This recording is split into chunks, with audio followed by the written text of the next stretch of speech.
Yippee-ki-yay, music fans! It's another Crash Chords podcast. Oh, that was so bad. That was really bad. That was really, yeah. Because we can't curse. Well, we're not supposed to. Well, like, you almost, because you had the M there. So it's like, yippee-ki-yay, music fans and friends. Mothers and fathers and other individuals. The awkwardness lends a something to it. I don't know. I'm not even happy try. families on 123 Main Street. Honesty. Honesty. I'll go with honesty. That could work. Yeah, no, it really doesn't. No, it doesn't. Not really at all. No. It is another week of podcasting. We're just coming off of yesterday, actually, spending our wonderful St. Paddy's Day with the Wasties. They performed a double set at the Way Station. It was pretty awesome. Like a full 2 hours of just Wasties music hitting my eardrums. Well, I don't get Irish music, like, every single week or every single day or minute for that matter, so when it's condensed into that little time frame, I kind of like it. Everyone needs to get in touch with their Irish, just a little bit. Even if you're not Irish, get in touch with it. I'm fair. Go visit Ireland. I'm just saying, like, the safety dance is not an Irish song. Well, they Irishify stuff too, and Celtify. They've said that. Yeah. And the gag is that Irishify. That makes it Irishish, right? Right. Okay. No, we just call it Celtish. The gag is that before every time they play safety dance, before that they go, this is one of the oldest and most well-known folk Irish songs. It goes back hundreds of years. Like, they set it up like it's an actual traditional song, and then they play the Which safety is dance. weird because they also have Gaelic-speaking individuals. They do both doing ginormously old Irish songs. Yes. Which would imply that Safety Dance was older than those songs, which I will not believe until I see some actual, historical information. But that's just me. I'm a doubter. You like sourced material. That's okay. I do. That's really okay. I got into an argument earlier with Matt, and I gave him sourced material. Which I'm appreciative of. Yeah. Source material is important. I like because John doesn't usually source it. No, I just say true. things, Yeah. but it's when I back them up that people go, "Wait a minute." That's enough of that, I'd say, before our album review. Do you want to set us up for this, Steve? This was your pick. Oh, I will gladly. Almost to the point of violence. This was my pick, and he stole it from me. This was my pick to the point of violence. In fact, Saint Vincent and her self-titled album, Saint Vincent. Thank you, John. You didn't join in. I didn't feel the urge. All right. You didn't feel it. Didn't feel the love. Fun fact: this is her fifth album. Her fifth album. That's right. Fifth. Yes. Along with a bunch of other stuff that she's done. Well, I'll get into that in a second, because I owe my discovery of St. Vincent to a whole sequence of events and band names, which will then lead me straight into her background. So I'm into this band called Beirut. Anyone know it? Yes. Baltic folk. Really, really cool stuff, right? It doesn't seem related, does it? mentioned that Well, it's before. going to be related. He made me listen to a little bit of it. Did I? That sounds like me. Yeah. It sounds like something he'd do. Yeah. So some years back, I got my friend Tasha into it, just from playing it in the car, and apparently it was enough that when she was working at BAM, Brooklyn Academy of Music, some years later, she ended up inviting me to a concert featuring them, because I'm absent-minded and I never check for concerts myself. I wait for friends to invite me to said concerts featuring bands that I'm head over heels for. It's a system that works for me. Anyway, the concert at BAM was called Crossing Brooklyn Ferry, which is an homage to the Walt Whitman poem, in case you're familiar. And I found that this was the closest I could ever get to putting like a pin on my tastes. It was a 3-day event, though, and the day featuring St. Vincent was not the day I was there. Instead, I got into another band, one of the openers to Beirut, a band called My Brightest Diamond, featuring fronted by Shower Warden. This day also featured a string ensemble called Y Music, who was working with My Brightest Diamond, who Shower Warden wrote on arrangements and ensemble expressly for them. And honestly, as a result of all this, it marks one of my greatest music discovery days, because apart from Tasha earlier mentioning that the St. Vincent band was also kind of pretty cool, because she saw it the earlier days, she was there for the entire 3-day event, I really discovered them later by YouTubing My Brightest Diamond song We Edited Up, which blew me away at the concert, featuring Y Music, and I noticed in the related videos that St. Vincent had also written for Y Music, and the song was called, or the piece was called Proven Badlands. And this just blew my mind. This is where I started to put the pieces together in just all these different artists started coming together. Because, like Shara Warden, the girl in question, who is St. Vincent, Annie Erin Clark, they both were backup singers for Sufjan Stevens back in the days when he had these really giant projects, like Illinois back in 2005. Really, really great stuff. And it seemed that no matter who it was, it seemed that once dismissed from Sufjan Stevens' little harem of top-tier musicians, they went on to have careers that were furiously unique. And amongst them was, as I said, St. Vincent. And everything she's done since has been interesting, as John put it when he listened to this album. It was interesting. It was curious. At the worst of it, it's He likes to use these words to be vague. I prefer vagueness in this regard, though. No, it's appropriate, because I wouldn't like introducing St. Vincent to anyone, telling them exactly what to expect. It wouldn't be fun that way. Yes, actually, completely that is correct, because I didn't know what to expect, and even if I had expectations, I'm pretty confident this album still would have blown them away. I did appreciate the cricket bat to the face when first listening to this album. Nice. Then I've done my godly duty. When you say cricket bat, I can't help but just picture Shaun of the Dead. Just instantly my brain goes there. Oh no, I go old school. I go Casey Jones. And the whole understanding of what a crumpet is. In the original Ninja Turtles movie. Alright, I'll give you that. Both solid nerd references, but yours was kind of a little out of left field. Yeah, but it's timeless. But I'll take it. Again, he likes vagueness in his speech and his music. Let's kick off the album review, unless there's anything else you want to share with us. No. He hasn't said anything about St. Vincent herself. Oh, yeah. I've said enough, though. That's exactly where I intend to keep this until we actually get into the music. I figured here. that the only thing I'll introduce is just Proven Badlands, because it actually is it's separate even from her album work. But she is a composer, that's the thing, and so is Shara Warden, and they were both affiliated with Sufjan Stevens. So basically this is a pitch to you. Check out anyone who was ever affiliated with Sufjan Stevens. I will take that under advisement. Okay. Wow. I'm trying to be as vague as humanly possible. He seems to like it today. It's irritating to me. But, Today, who So knows? vaguely- Next week, maybe not, who knows? Yeah, who Vaguely. knows? We're kind of a... So let's get into this vague first track here. Vaguely called Rattlesnake. It's pretty Actually, vague, not isn't it? vaguely called Rattlesnake at all. It is, in fact, called Rattlesnake. Rattlesnake. And It's the intro track to the record. all over the lyrics here. It's pretty on the nose. And as far as expectations go, just from the initial beats of this track, it shattered any that I had. For whatever reason, I got it in my head, even though Steve said nothing to support this theory, but sometimes I don't need it. I thought St. Vincent was an indie band. I don't know why. I guess there's sudden popularity that I hadn't really heard a lot about them until recently. This kind of thing Steve has for being kind of hipstery every now and then. Every now and then? I'm being nice. And so... I never know the days to take it as a compliment or an otherwise. And But I so- guess today it's a success. I made those connections and went, oh, it must be indie. And boy, is it not. It's... there are indie moments. There's indie but- moments, throughout the album. But not Rattlesnake. Rattlesnake is a great intro that has this wonderful electronic beat that kicks it off from the beginning. It pulls you in, taking you by the hand and almost leading you to run. Well, see, that's the thing. Even just as we start off in this first track here, let's not ignore the fact that, based on all that I've said about her being a great composer and being influenced by many, many other great composers, this is a pop album. Really, at its core, I think. Or at least it reaches out that way. The catchiness. It's once you look within that's where you see all the little complexities. And yeah, I agree. I mean, I could interpret that beat work in this song particularly almost as like chiptune-esque.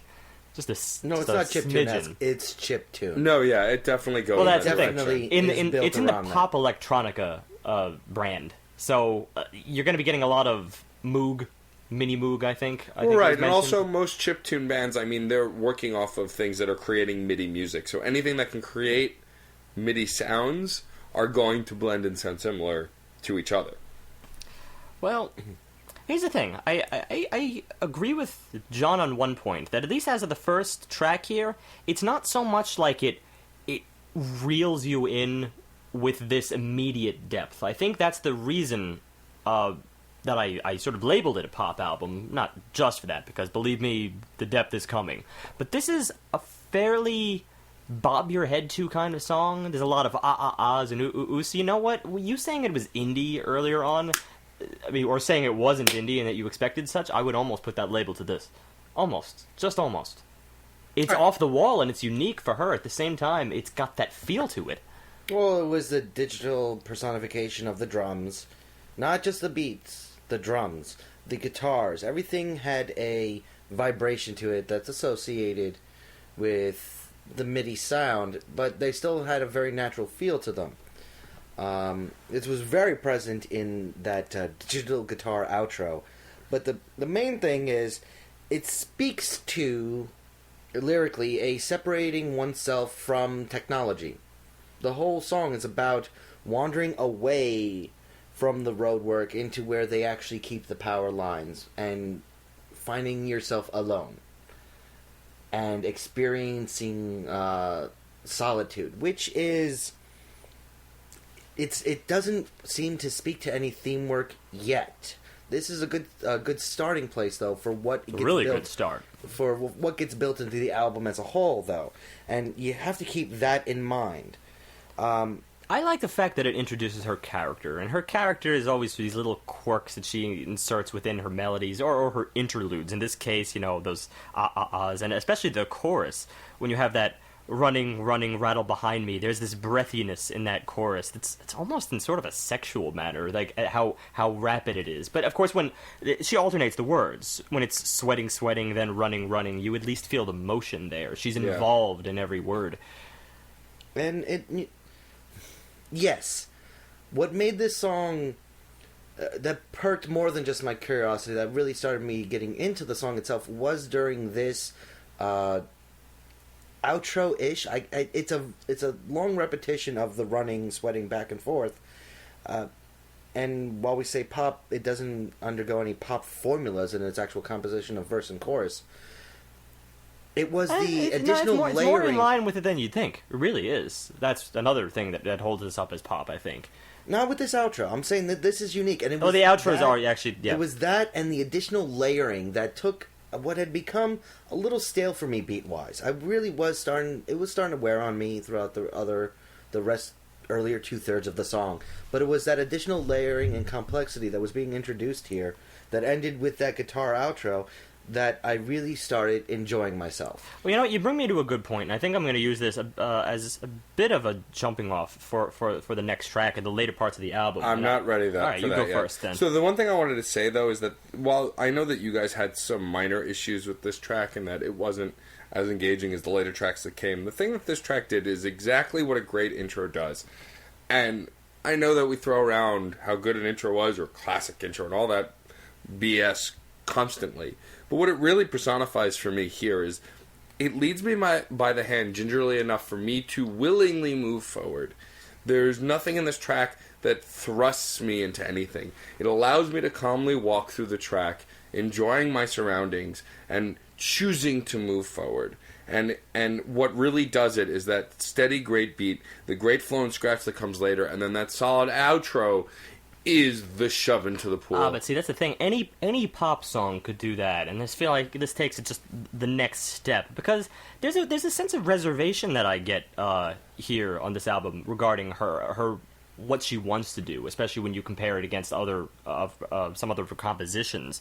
I think she wanted this to be a little more of a lighthearted thing, and I actually caught in an interview she mentioned that this is her version of a party album, but the kind that you'd play at a funeral, which I think says a lot about what she was going for here. I really can't see that lighthearted ideas in these songs. Well, this one easily. Thematically, musically, yes. content in the lyrics definitely does not promote any. That's it, though. But That's the what she's duality saying. between the No, part. That's exactly what she's saying. I don't see it transforming to a funeral unless it's possibly the death of society. And I mean, Well, I'm saying that may. I didn't want to talk I about this would yet, take but it a this little bit further than that. this is and where we're going. In my opinion, if you're going down that road, I would say the death of the self. Yes, there you go. That's a great, and that's something that comes up much later in a forefront. But even Birth in Reverse is about. She makes some grandiose claims. No, definitely, she takes it beyond the self in little moments here. But I want to just pull back okay. here, just to talk a little bit about the music here, because it does a few other things. Just considering what you said before about how it's, you start to get little bits of complexity here and there, especially in her melodies, which are just, again, as I said, furiously unique. This album, it's littered with complexity, but not plastered in it. And I really, really love it for that simple fact. There's moments where she takes these simple, straightforward grooves, and then she just shuffles the cards. And this track, as an opener, is no exception. But that's the thing, for the wrong audience, this could be seen as like a street that's dotted with potholes. But for the right audience, it's like a row of gold coins that just press forward and collect. I like the Super Mario illusion, You like or that? Sonic, depending upon. No coins in Sonic. I have another one. I rings. have another one for you. Same- Another same one. idea. Morsels of endorphins. That's a interesting visualization. I'm telling you, this album is all about the visuals, and I think that's a good place to go on to this single. Well, at least one of the two big singles. Birth in Reverse was one of the more interesting content expositions on the album because it was the description of an individual who has found the new information society. I disagree with that just a little bit. That's the thing. This song in particular, it's even more singly or more poppy than the first track. It exploded in particular. This song in particular. It's in commercials now. It's playing on radios all over the place, and with good reason. It is outstandingly catchy. The lyrics themselves, like you're saying, they're great too, but I don't want to overanalyze them, almost just because of their very nature, because I think these are more like anti-lyrics than anything else.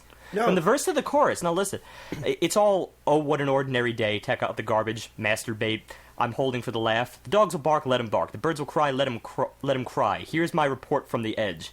What's she going to report at this point? Nothing has happened. And I think that she's aware of this, and it's wonderful irony. This is the society that we've created with the information age.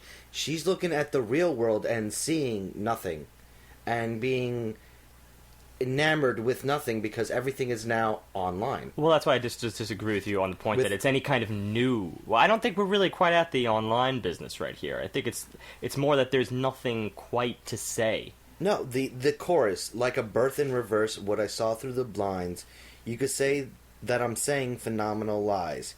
Oh, you gotta read it in the meter entity, here. Like a birth in reverse when I saw through the blinds, you could say that I'm saying phenomenal lies. On the cosmic eternity party line was a birth in reverse in America. First of all, just from a poetic, rhythmic standpoint, that is great writing. Yes. Yes. Even without even looking at the words. Yes.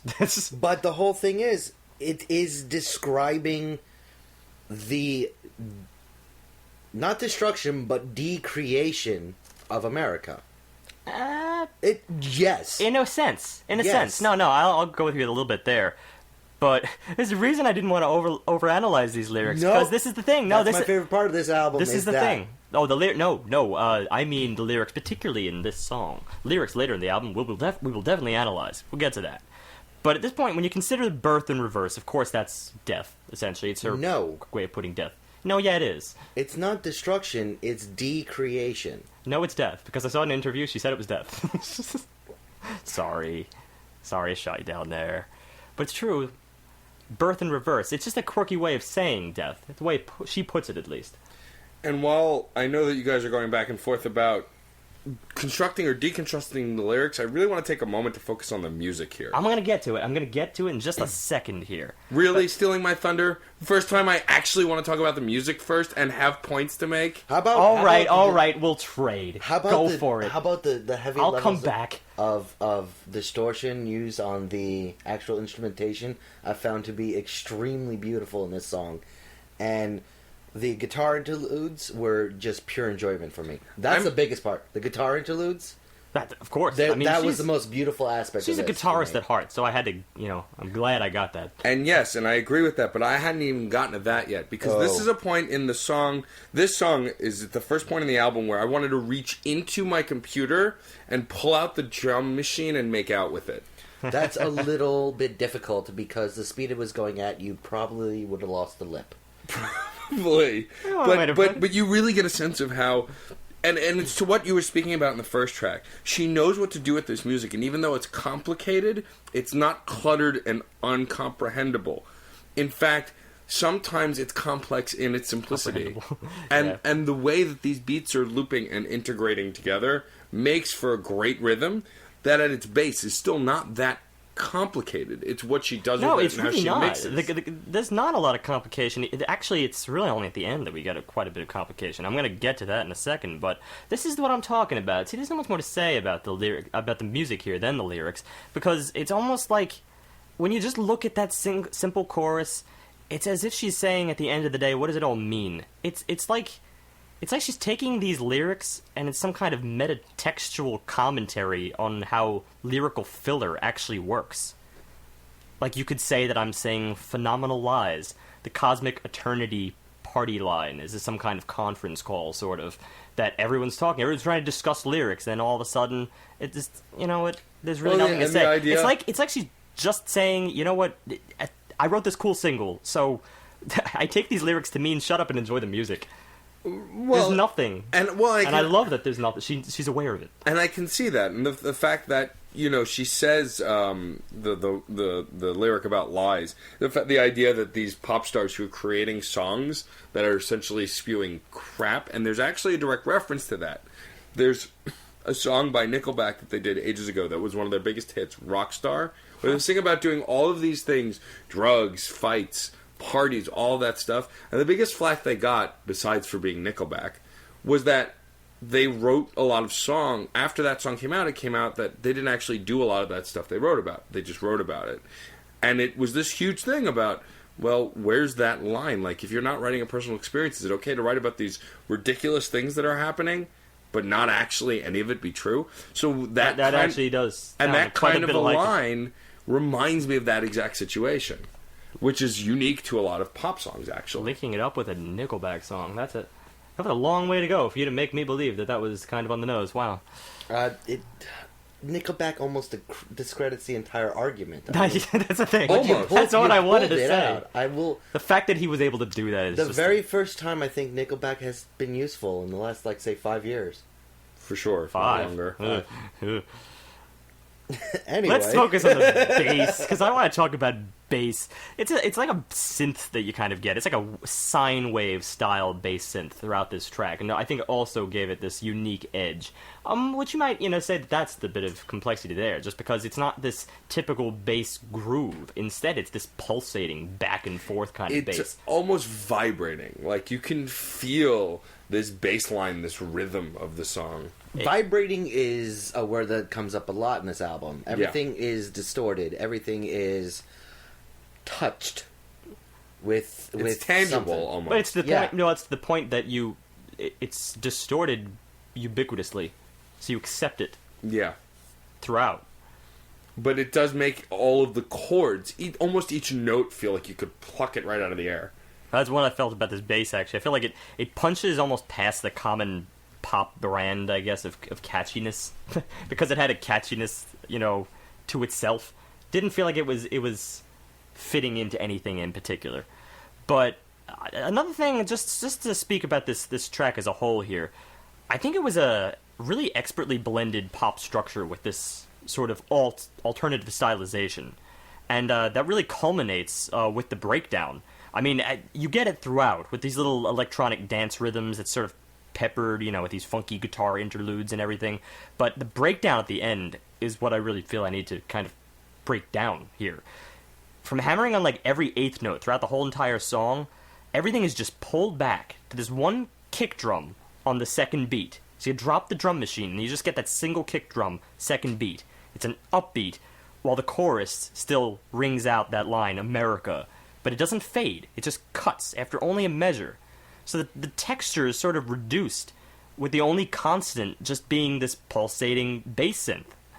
And then you realize that the real feature of this section, of course, is the guitar, which just repeats this short little broken phrase that expands piece by piece until the full riff is realized with this full-on funktastic breakdown once the drums really like pick up alongside that. And the subtlety with how that's done, with how the breakdown just sort of sneaks up on you, is a result of that little deception from shifting the kick drum to such an odd place in the measure, that upbeat. So for the midst of it, you lose all sense of time. And I thought that was brilliant. I, too, concur. The outro was awesome. It's something that was actually... I had to do it, you know? I know. Too cool. Too cool. It was pretty amazing. It started off as a degenerate. But like a good friend who you know is just a little bit touched in the head and turns into just an incredible experience. It is one of the most interesting parts of the entire album, to be frank. I found it to be what really actually cemented the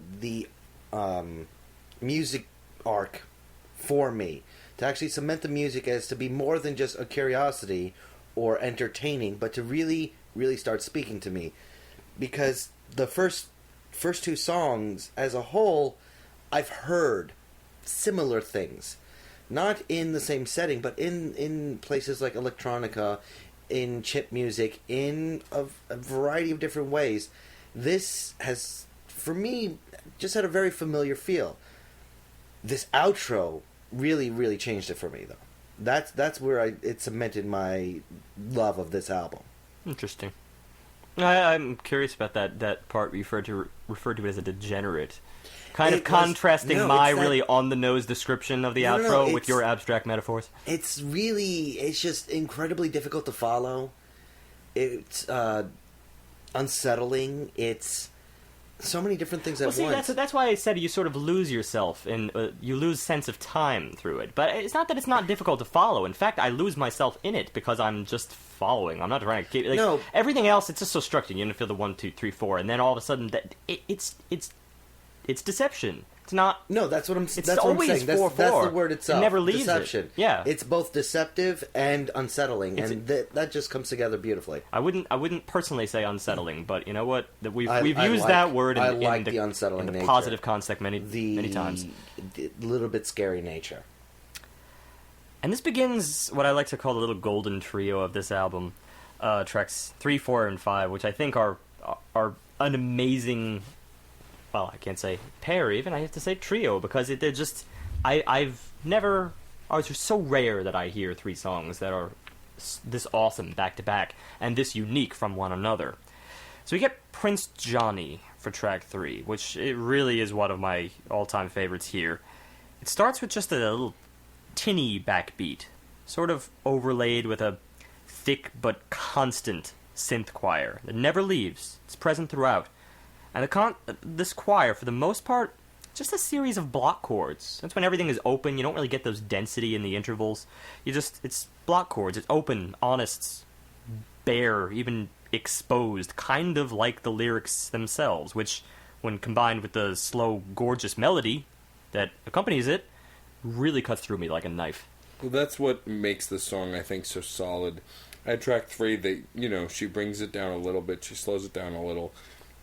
But it's really those beautiful lyrics that carry the song. I mean, her melodies and how she sings are gorgeous to begin with, but that on top of the breathy synth chorus, as well as these beautiful lyrics, I mean, that's what really locks it in. I mean, John, What was your favorite set of lyrics from this song? I know everybody else seemed to like one section, but my most telling lyrics for me was, "But honey, don't mistake my affection for another spit and penny style redemption." I just love the visualization there.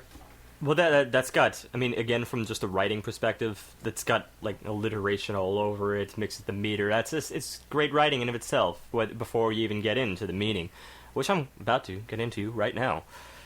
I found this to be a grippingly woeful tale of a friend of the speaker who simply wants to feel complete, or to belong, in that vein, which I suppose on my part is a really cliche way of simplifying something that all of us deal with on a daily basis. Some more than others, but and I'm sure I'm not alone here, I intensely identified with this Prince Johnny character.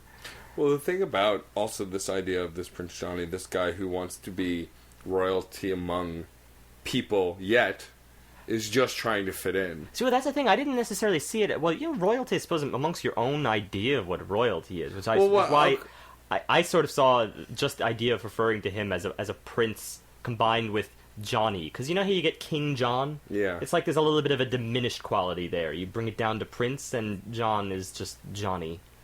I feel like it's just the sense that he's missing something. It doesn't have to be royalty. I mean, royalty is just a nice way of putting it. It's a nice metaphor to accompany it, but it's just something is missing, which could apply to absolutely any one of us. Because the lyrics here are mostly tales of the good times.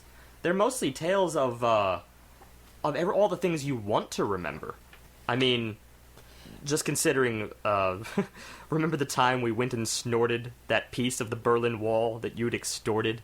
This is everything you want to remember about a person, and yet nothing that he or they can focus on themselves, because they will always be trapped in this dark cloud that hovers over their head.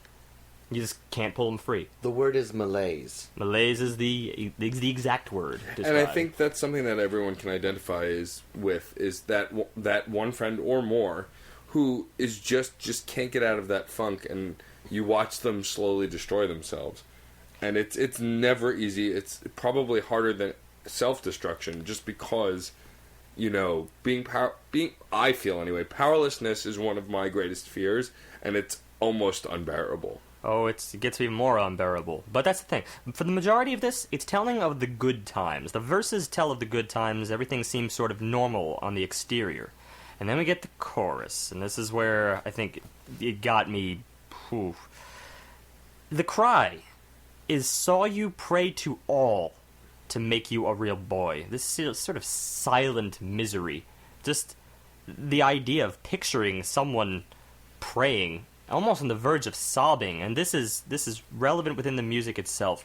The climax specifically in that line, for all its simplicity, is one of the most beautiful sounds I've heard in months.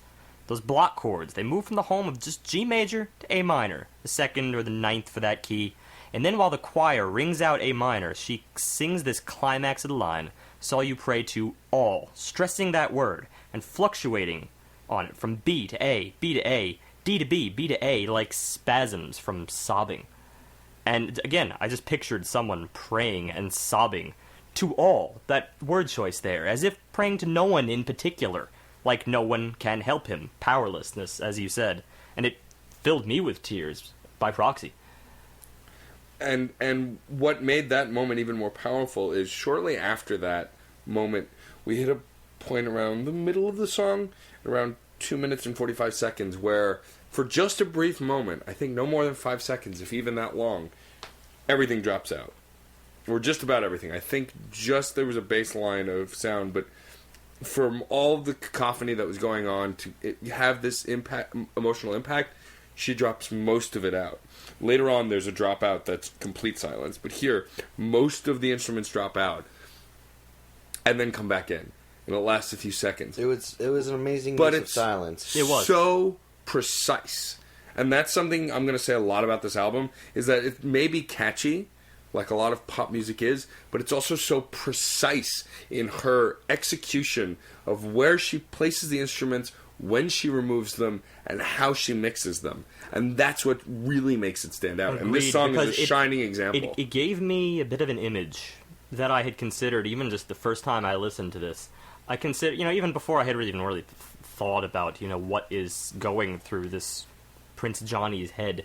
That sense of that use of silence had me sort of consider suicide, which is the ultimate powerlessness. Right. The idea that someone takes their own life when there's nothing you can do about it. That's just me theorizing here, but it's what I got. I mean, especially considering honestly, the wailing that you get in that chorus, the sobbing. It seems like some kind of very tragic result. And truthfully, and we can talk about this more in detail later, like when you brought up earlier that she had said that something meant something, even if that's the case, even if that silence that she put in this song meant X and you felt Y is what it is. Because that's what you felt. Who cares what her message was? What you felt is key. That's true. And I still say that, of course, that's... I mean, I think it almost has the climax of the album for me within that chorus, though. The way she fluctuates that word all... This is what music can do, essentially. This is the peak of what it can do. This is just what we've in the meandering around those notes. And this is one of the reasons why I talk theory here a little bit, because just in those notes, just to top that A minor 7 chord, gives it the effect of a 9th and 11th, because she's singing the 9th and 11th of that chord. So, as I said, we're already sort of in a 9th, technically, in relation to home anyway, after moving from the verse. So there's just this constant elevation, stacking 9ths on top of 9ths, and then finally to the 11th. And I do love those upper partials, as I've confessed earlier. And this is like the expert use of it. On top of block chords. I mean, it's very honest. I just have one more thing to say about this song, considering you mentioned it earlier, the bass. The bass is almost nondescript for like the first verse, because it just takes the back seat. It's sort of an accent for the backbeat.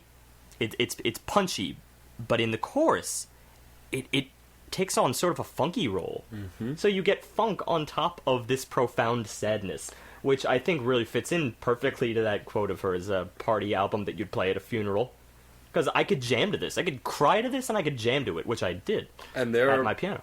And there are moments in this album where that happens again. There's not a loss of funk in this record. There are moments of funk smattered throughout all of it. Yeah, it's almost like I want to use that as the superseding genre.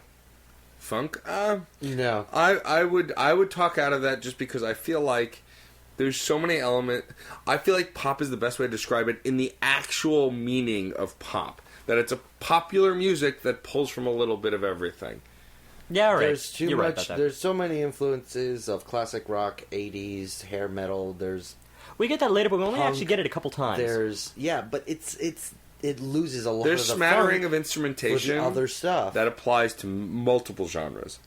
But speaking of multiple genres, actually, track 4 is something that had been done that I was kind of actually legitimately caught off guard. And I'd been caught off guard already a couple of times on this record.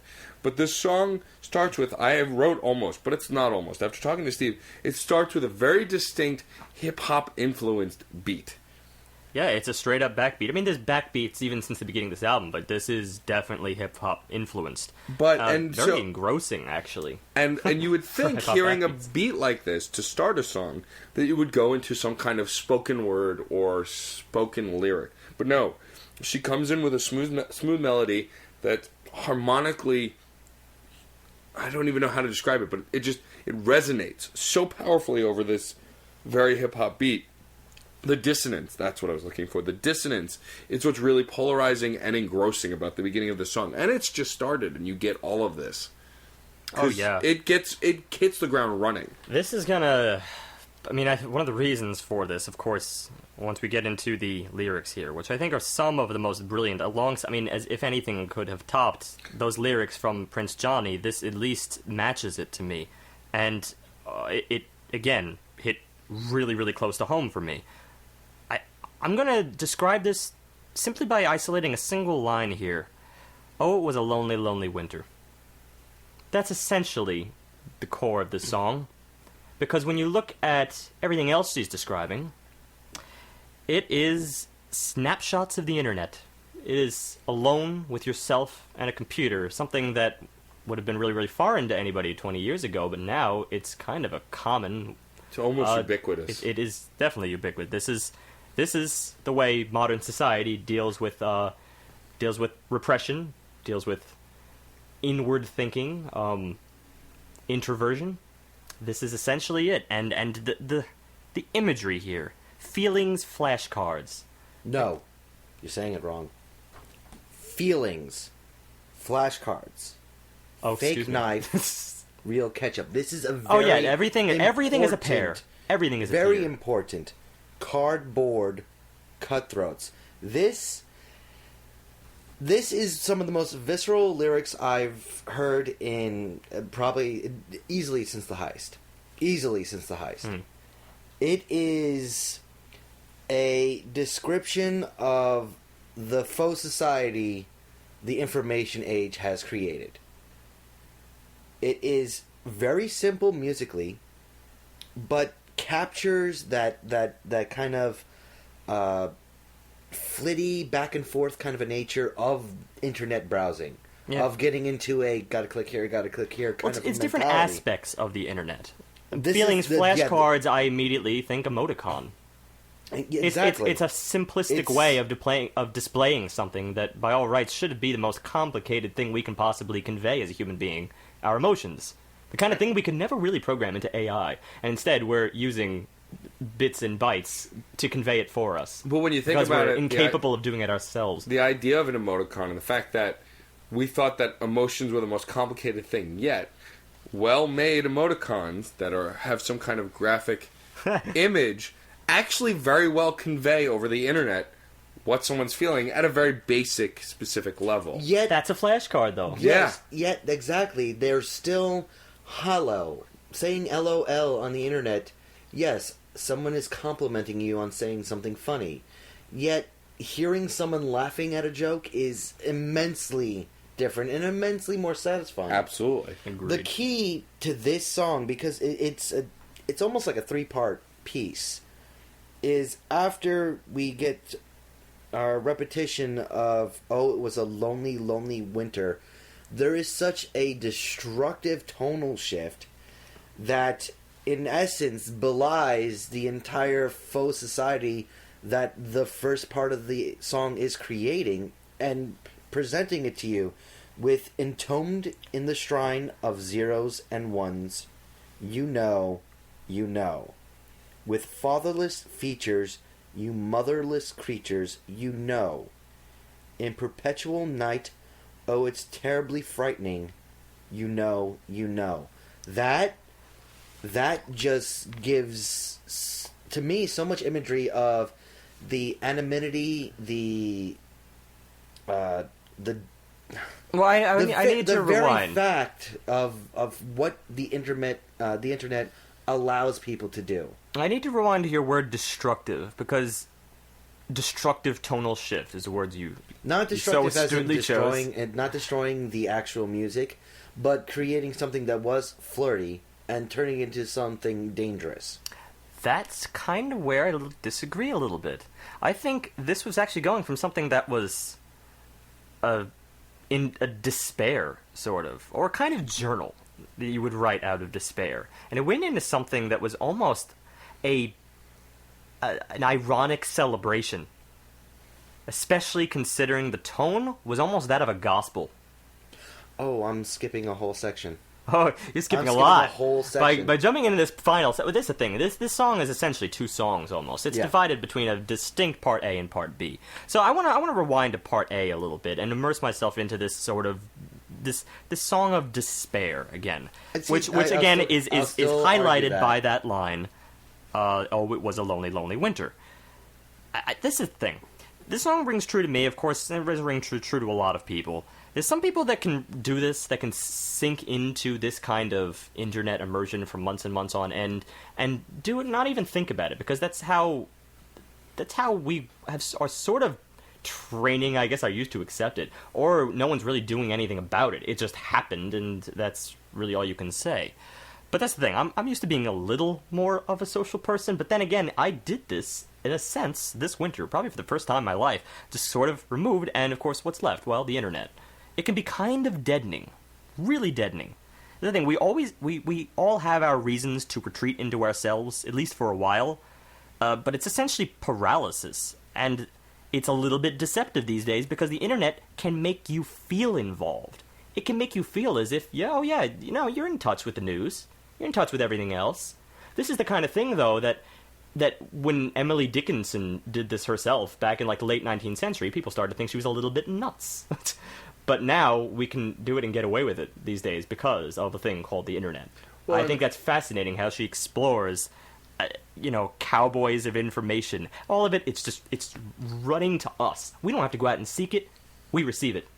And Well, we don't yeah. have to get up for hours. Well, and that's what things that exacerbate that is social media, for sure. Exactly. Because it makes you feel, it's in the name, social media. You feel social using it, and to a point you are, and it's great for people who are great distances from you. But when you're reading status updates from people who are 10 blocks from you, and you could just be having a conversation with them instead, there's that dissonance and that almost separation factor that you were talking about. Yeah, but I mean, especially John pointed out from the very outset that these are visceral lyrics, and I do want to break down, I mean, a little bit of this. This is what you see. Cardboard. Well, no, first, fake knife, real ketchup. A fake knife, like a plastic knife, nothing that can harm you. Think about all of the anger that's out there in the internet, and none of it does anything. You can be a real asshole on the internet, and yet you're not going to be reprimanded for it at all. No one can ever raise their fist and say, "I'm going to punch you" as a result. Exactly, that anonymity. Real ketchup. At least I can order ketchup and have it sent to my door. No, that's more of adding flavor. Yeah, there's any number of ways you can interpret this. Or cardboard cutthroats is one of the things that doesn't even relate. Yeah, just the idea of a cardboard cutthroat is something that So flimsy. yeah, and yet it could probably work. Well, the idea Yeah, that you have to do it just right, though. I think it might even lend to the way she says this line: cardboard cutthroat. It's flimsy and really unsubstantial when you are fighting against it, yet hurts. can and hurt is deep. when you're Yeah. when you're crapped on the internet. It can actually be very, very painful because there's this it's level true. of anonymity, and you're being attacked by someone who doesn't even know anything about you. Yeah. But these, of course, are all just snapshots of the kind of experiences that you get, which she explores, and I love the fact that she explores that. Which is why it's really appropriate to place this over a hip hop backbeat. It's spoken word at this point. It's real emphasis on objectifying the elements and turning them into metaphors of their own. One of my favorite lines, I think, apart from "Oh, it was a lonely, lonely winter," is pleasure.loathing.Huey.Newton. All of the extremes that you can just get. I want to be pleasured. I want to be self-deprecating now. Let me read about something really, really horrific. Well, just for take example, this week, for instance, I was kind of immersed in the internet this week just because of the recent thing with Malaysia Flight 370. I personally find it fascinating, the fact that a plane can just disappear from nowhere. Anywhere. Yeah, so of course I'm trying to keep updated, being an internet whore, going from one site to another, reading on all the updates, and it leads you from one thing to the other. You're going from reading legitimate articles to reading about the history of aviation or previous flight accidents and everything, and at some point you're just Wiki lost. effect. Very It's a simply wiki hopping effect, exactly. going down the rabbit hole. That's it. That's it. It's just the fact that you can click from one link to another, to another, to another, and just go down the rabbit hole. I even came to a point where I built a paper airplane, and I had to remind myself how to build a paper airplane. WikiHow told me that. Yeah, Of course. Because it's been so many years since I did that. This is why I never click links in Wikipedia. Oh, You don't. can't relate then. You can't relate. You don't know I what choose- it's like. Well, I know what it's like, and It's good though. no, it's really there good that is, you don't know what it's like. There is actually a subculture that has risen in Asia and most prevalent in Japan and South Korea. They call them the lost youth. That's one of the terms I've heard about it. It is individuals in society, the younger children, growing up to be adults now, that stopped existing for society because of the amount of time they spend on the internet. Interesting. These are individuals that do nothing but blog and type and talk to one another and one-up one another. And even further, nowadays, I've actually seen a few reports about individuals committing suicide over such simple things as being trolled or being proven wrong about a Wikipedia article. Like, it's getting to be a legitimate epidemic of what's going on with youth. I'm not surprised. And there's the flightiness within this. I mean, we're spending a lot of time on this, but there's really a lot to say about this song above all others on this album. Of course, there's some things that are really right in the nose here. Fuckless pawn sharks, toothless but got a big bark. That's really the essence of anonymity through the internet. Internet trolls. Toothless, but got a big bark. And I also just the way in which she says that it's quirky in of itself. Toothless, but got a big bark. It's again that use of meter and shortness that she applies to almost every. It gives meaning to every single word. Another one that was interesting. So, on the rise of this particular phrase, because I do want to get into the music here, and off the lyrics a little bit. But first, one line. So, Hail Bop, Hail Mary, Hail Hagia Sophia. Anyone who knows Hail Bop is, anyone familiar with that? Of course, it's a comet, but it was the comet that actually inspired the whole Heaven's Gate cult and everything. Yes. So, putting that right alongside Hail Mary, Hail Hagia Sophia, this is just information at this point. It carries no weight, it carries no meaning when you lump them all together. Heaven's Gate is to one person what Hail Mary is to another, and then just lump it all into the building. Well, Hagia Sophia. I mean, the song is Hail the entitled, object. The song is entitled Huey Newton. Huey P. Newton, one of the original founders of the Black Panthers. Yes. But you put him with pleasure.loathing.huey.newton. I mean, it devalues everything in there. And yet at the same time, if you go to that website, you know there's a website for that now. That's the thing. Well, of course. But that's the thing. I mean, once you that is the essential. That is wiki hopping right there. You're hopping from one to the next. It's almost as if it doesn't really fuel you with any kind of innate desire to follow through on any one of these things, because it's just all at once. It doesn't matter, because it just doesn't. It's just... well, there's no time spent on either one individually. You can't immerse yourself in either one. I know there's a word for that insatiable link clicking. I know there's a word. Oh, there's definitely also call it an addiction to information. And with all this talk about the lyrics and their importance, which yes, they have I want to get to the music right now. There's a moment in this song where we've had some great guitar riffs and some playing in the song previously, and there was a great hip-hop beat to start, but what really knocked my socks off with this song, even over the lyrics, and I loved the lyrics, was the guitar shredding solo that is in this song.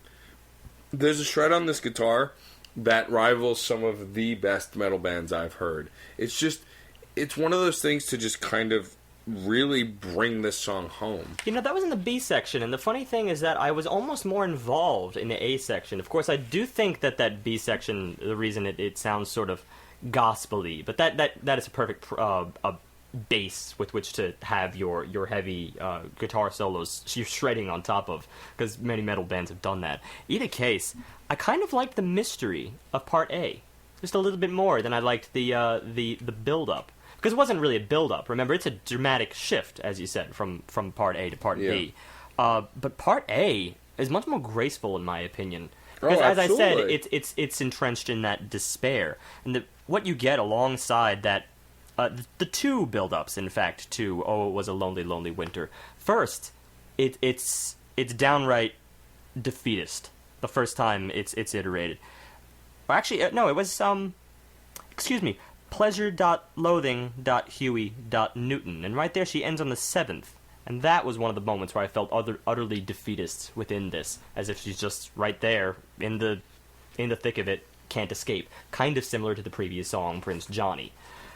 And then, when it finally builds up to "Oh, It Was a Lonely, Lonely Winter," it was very... just in the chordal shifts, it started to get very, very involved before finally sort of giving way to some kind of euphoria, which led into the B section of the gospel section. That's very odd how that turned, and I don't even necessarily have an answer for why this occurred. I think it's just to further support this idea of the randomness and polarizing effect of the internet and the culture around it. That could be one reason. I was leaning a little bit more toward giving yourself away to addiction. Okay. Like the first one, there's misery and there's despair, and then finally, in the last section, it's acceptance. It's acceptance and immersion. Complacency. Complacency, exactly. Well, we would love to talk about this song all day, but unfortunately, We're getting We there. have some semblance of a time limit on this thing. So let's mosey on over to track 5 then, which is actually quite heavily connected to this theme. Actually, I feel the more that we talk about it, that these 3 songs are pretty sharply interconnected, tonally, if not more. Digital Witness is track 5. One of the first things I wrote is sax equals sex. I think what I was trying to say... People say that in everything, though. Yes, I think what I was trying to say, though, is that these saxophones were so hyper-focused, but so well-placed and well-played, that it wasn't like a fleeting, here's a saxophone for the sake of it, to give it a little flair, and then you won't see it again. These were present throughout a good chunk of the track, and they start in the intro. See, that's why that sax equals sex thing is almost... It's odd, because then I think of all the other almost cheesy displays of saxophone work. Yeah. Kind of stuff you'd get from Kenny. No, keep going with that, Kenny because that's Rogers. right. But it's totally different. This is it's using not. saxes in a different way. No. I actually thought she was going for cheesy on purpose. I didn't get cheesy here at all. Not cheesy, just kind of tropey for a saxophone. Oh, I disagree with that fiercely. No, I don't mean that it sounds tropey. I think she was using them because of the way saxophone is usually viewed as a sexy instrument, because that's the first thing Matt wrote down. But people think of it as the kind of it's used solo-oriented stuff, though. No, 80s soul. No. riffs. Here's my explanation. It's used here during the verses. The verses primarily, and the song is about the character displaying herself to the world of the online, and it's supposed to be kind of sexy, but more importantly, kind of cheap.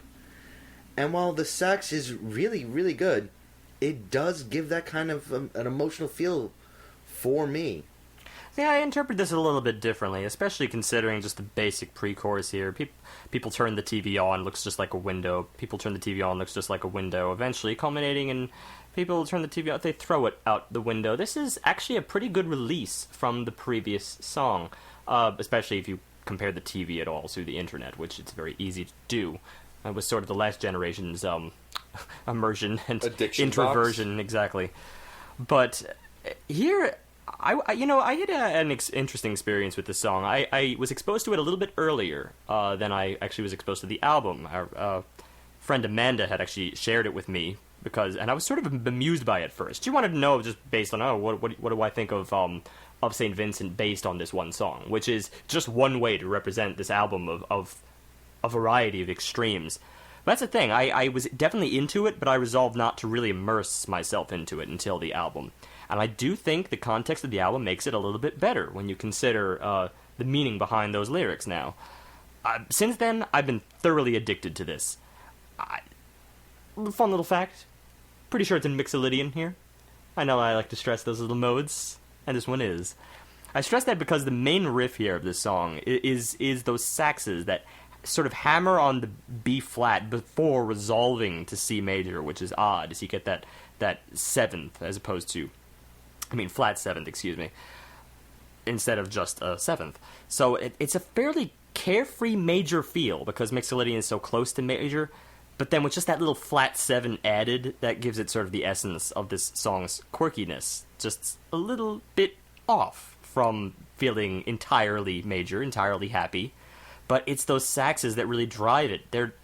This feels David Byrne influenced. And I say that just because of the fact that, of course, she toured with him for the past year. I left that out in my intro, but it's very important, and I think she was quoted as saying she derived a lot of influence from him. In fact, I wouldn't even be surprised if it wasn't him with his entourage coming along to do this one little spot, and maybe didn't get mentioned as a featured guest. But of course, that's just conjecture. It's awesome. Yeah, what really makes this song come together is that the bass groove, along with the way the lyrics are framed, and the saxophone, all really wrap up the track really nicely. But the one line that really got me lyrically on this song, I actually wrote down the lyric, is how she repeats, "Give me all of your mind." And it's this idea that when watching The Idiot Box, or some equivalent of it. It's like it's pulling your intelligence away. Give and me that's all of where your you, mind. and that's exactly the spot where you get that sort of hypnosis in these steady, short, staccato sax ensembles Yeah. that hammer out on that B flat before finally returning to the C. You know, just repeat short, and I can just picture her, especially as a composer here. I could see her just sitting down, sorting out these little rhythms on paper and having fun with the rests here and there, the space here and there, all those little staccatos, sorting out where everything goes. It's like you said, Matt, this is very meticulous in the way it's put together. There's no Precise. accidents anywhere over this. And this was probably by far my favorite song, and that's tough to say on this record. It really is. But something about the construction of this song, plus the lyrics, plus the dancey beat, plus the sexy sax, really solidified it as one of my favorites, for sure. You know, I still disagree because sexy was not the word that I used to describe it. But you know what? It's not that the It sax was was sexy. very danceable. It's not that the sax was sexy The itself. sentence is made to be hard to say. Yes. It was more the fact that I equate really enjoyable, purely euphoric stuff as sex. Oh, all right, then I get you. Yeah. All right. Like, this food is sex in my mouth. That kind of idea that this saxophone was sex to my ears. Yeah, I do something similar, but at some point I feel like I need to cater to an audience that is not always thinking about sex. So I'd just say, hey, you know what? It's different. But, Right. no, it's very addictive. I guess sex can be addicting, for sure. I want to say one big thing, and that is the impact that Huey Newton and Digital Witness have together. With Huey Newton, it decries the segregation of man from each other, and Digital Witness even goes further to just it talks about the separation of man from mankind, where we're becoming less social creatures. Where we're becoming individualistic, which is not a bad thing, but super individualistic. Where we only can interact and achieve worth through external forces. Where we can only truly be alive when we're living a life of choosing presented in a digital medium. And this is one of the most impactful things I've ever come across because of that. It's that combination of the it's kind of ineffable for me. It's the combination of the Huey Newton just pure information overload that the internet gives us to the mind-numbing ideas presented in Digital Witness that just shows both sides, the frantic nature and the numbing nature, and how neither are truly productive for society, neither are truly worthwhile. Both are just pure leeches on the lifeblood of what it is to be a person. Yeah, I mean, I think a lot of that was we ran through in Huey Newton. I still am on the side of the fence that this song is somewhat more of a release from that, considering how it turns back on itself with the final line. People turn the TV on and throw it out the window. That's not the final line. No, the final twist on it. After all the times of saying it looks just like a window, finally that's the whole throw thing. it out the window. That's the Be whole done thing. with it. The way it's followed up with, I care but I don't care, oh I want all of your mind, give me all of your mind, and that repetition, as Storm was saying. And then the final verse of Digital Witness, what's the point of even sleeping? If I can't show it, if you can't see me, what's the point of doing anything? All right, then I'll put it to you. What is your take on the throw it out the window? That's a very pointed turn. But it's a If very anything, it could even be an allusion towards the fact that now we have our TVs in our pockets. Okay, that's not bad. Now I'll consider that. Seriously, considering we just went through Huey Newton, that's a funny point to actually follow up a song that discusses modernity with a song that's talking about the ditching of the old. But think about how many times you yourself have been just up late because you're hooked on a new drama or comedy and you're going through it and you're on Netflix and you just, I'll watch one more episode.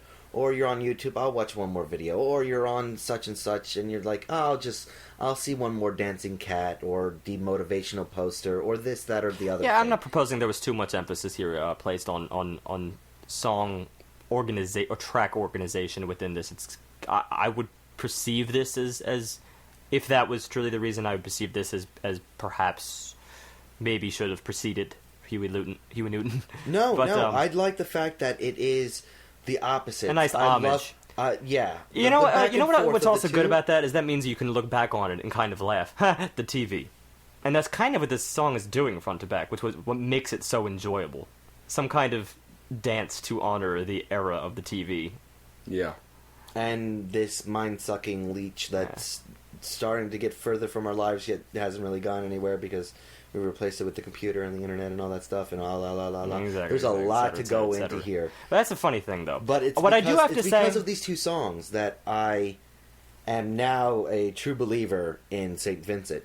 It's a wonderful pair, and as I said, a wonderful trio, because even though Prince Johnny is a little bit off on a different front, the lyrical weight there is of the same exact quality, which is what makes this such an amazing trio. And we will be getting into other stuff here, but to put those three songs back to back really hikes this album up very, very highly, in my opinion. But I do have to say one thing, and that is emphasis on lyrics as opposed to music. And we do have those little twists, because I even remember back in episode 51 when we reviewed God Sticks, and one of your only little gripes was that I'm so focused on the music that you had a hard time you kind of almost didn't care here and there, like what the lyrics were saying, because the music was just at the forefront.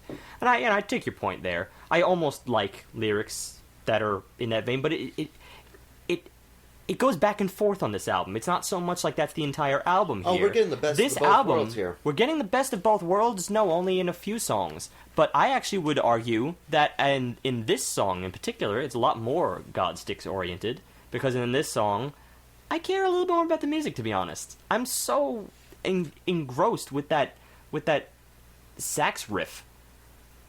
And I almost want to say same thing is a little bit similar with Birth in Reverse, which is why I said I didn't want to analyze the lyrics too closely, but of course we went and did it anyway, because that's what we do. No, for the last, from Birth in Reverse to Digital Witness, I listened to these tracks multiple times, and I could take either side in that case, focusing on the lyrics or focusing on the music. Yeah, well, it's just more like once you pull back. I don't care which one I'm focusing on. Like, I guarantee you, back good. with God Sticks, it's like, well, once you pull back and then read the lyrics themselves, yeah, all right, you're going to find something. But, yes, I still think the music is a little bit more important in a few of these songs, except perhaps Prince Johnny and Huey Newton. But now we're returning, I think, more to focus on the intricacies, focus on the music, on the quirkiness. It's really more the personality of this album. It's more the soul, in my opinion. This next song is a funny one because it gives a little bit of both. Because you're bound to be caught by at least one line, and that line is the title itself. So the track I prefer your love. Yeah, it's track 6. To Jesus. Yeah, so the title is called I Prefer Your Love. But in the very opening line, it's melodically saying, I prefer your love to Jesus. Is there any other way to sing something except melodically? Yes. Yes, actually there is. There is. I there know. are many ways. But the thing about that line is this is one of those songs where as she's starting to sing, you're going, oh, this is sweet. And then she says, to Jesus, and you go, well, now you have my attention. Well, the whole thing and that's where I'm just going to say something bad here. I think that line was specifically to catch your attention. Oh, yeah. I agree. No, I agree. But the problem is, it's not delivering on the implications of I prefer your love to Jesus. It doesn't at all. It's not making some sort of negative connotation here, because what the song is about is Mom. Yeah, it's not. It's not a religion attacking song as you would. Yeah, I actually caught in yet another interview. Someone actually put the paper right up there and asked her point blank, what's your take on this song? Because we all know what we want to think, I suppose, about it after hearing a line like I prefer your love to Jesus, because it kind of brings back that John Lennon thing, and that was mentioned in the thing, we're bigger than Jesus and everything, and that's not at all what's going on here. No, not even close. I gotta call her out on this. I think that's a little disingenuous. Oh no, I disagree. First time I I heard disagree a lot. No, Completely. First time I heard this song, I thought I was getting something with that line. I thought I was getting something completely different. I was so quickly emotionally just going for that, and it completely changed. And first time I heard this song, I was disappointed. But see, I was happy. About I was- that. me I was too. very happy. I don't like songs that go because you would almost if it actually went down that route, it would almost border on. I'm trying to think of a nice way to put it. There's really no nice way of putting it because it's not relevant here because it's not what she's doing. She would completely unravel her previous statements and themes if she did that here. Because, That is true. Because if that I prefer your love to Jesus became a trollfest about bashing a religion, it would be exactly what she's fighting against in the other songs on the internet. Precisely. Because while I am not religious, when people get on the internet and go, if anyone who's this religion, everybody who's this religion is a moron, need to be dragged out in the street and shot. That's not the case. It's a case-by-case basis. And the fact that she's saying, I prefer your love to Jesus, she's simply making a point about her personal religious views, and that her love for... No, it's not even that. It's a song about unconditional love. Right. And it's very simple. That's the thing. Anyone who knows, like hardcore Christians, of course, Jesus is on the pedestal. So to place something above religion, it's a focus on the worldly. Yeah. On what you can, the tangible in our lives. Of course, that's the thing. For some people, it's a perception of tangible, but it's always unreachable, even for people that are deeply religious. It always is something that you want to approach, but you can never quite approach because miracles don't exactly happen to people all the time. It's often something you have to wait till the moment of birth in reverse in order to fully realize. So this. It's just a song about the worldly experience of it. It's just a I like the metaphor, beautiful... and I do agree with you, John, on one point, and that is, yes, it is an attention grabber, which, Yeah. it's not that it's just disingenuous, but it is a reach out, hey, look at me, like, this song is going to be a little bit, off the cuff. Yeah. Except, musically, it's exactly what you would expect for a love song to your mother. It's exactly what you would expect. I was not surprised by anything. And up until this point, I was getting surprised every 30 seconds in these songs. I was not surprised Well, that's rare, by a though. single aspect. It's rare for an album, and that's the thing. It's worth noting. It's worth noting. There's a reason why I called the previous three the Golden Trio, and why I did not include this in that trio. So yes, I agree with you kind of on a certain level here, but I still think there's a lot to be had from this song. And also, its use of synth. There's a thing there. I see how you'd see it as perhaps a little cliche in some regard, but there's a style to the Mini Moog use throughout this album that's very of this album. Yes. Yeah. No, I will agree with that. It's still a beautiful song, and it still has just really heartfelt lines that I kind of wish I could say to my mom. It's touching. That I could come up with myself. With the ending line before it goes into the final verse, final chorus. But all the good in me is because of you. It's true. Like that right there. It's sweet. It's touching. It's to the point. There's also a little bit of... There's some dark twists in this song. Even some harmonies that I was a little unable to identify when I first did my little quick listen and compare session here. But, there's some mystery in it. Even just in the first chord where she starts singing, there's just this depth there within the chord play on what, yes, would otherwise perhaps be a very generic 80s style synth. But it's those twists that really make it and give it personality. And then on top of that, let's talk about a little bit of the way she sings as opposed to what she's singing. It almost seemed a little ad-libbed in this song, just because you get this sway that almost perpetuates the same hip-hop feel that you got back in Huey Newton. And in this particular case, the sway is almost more rap-like.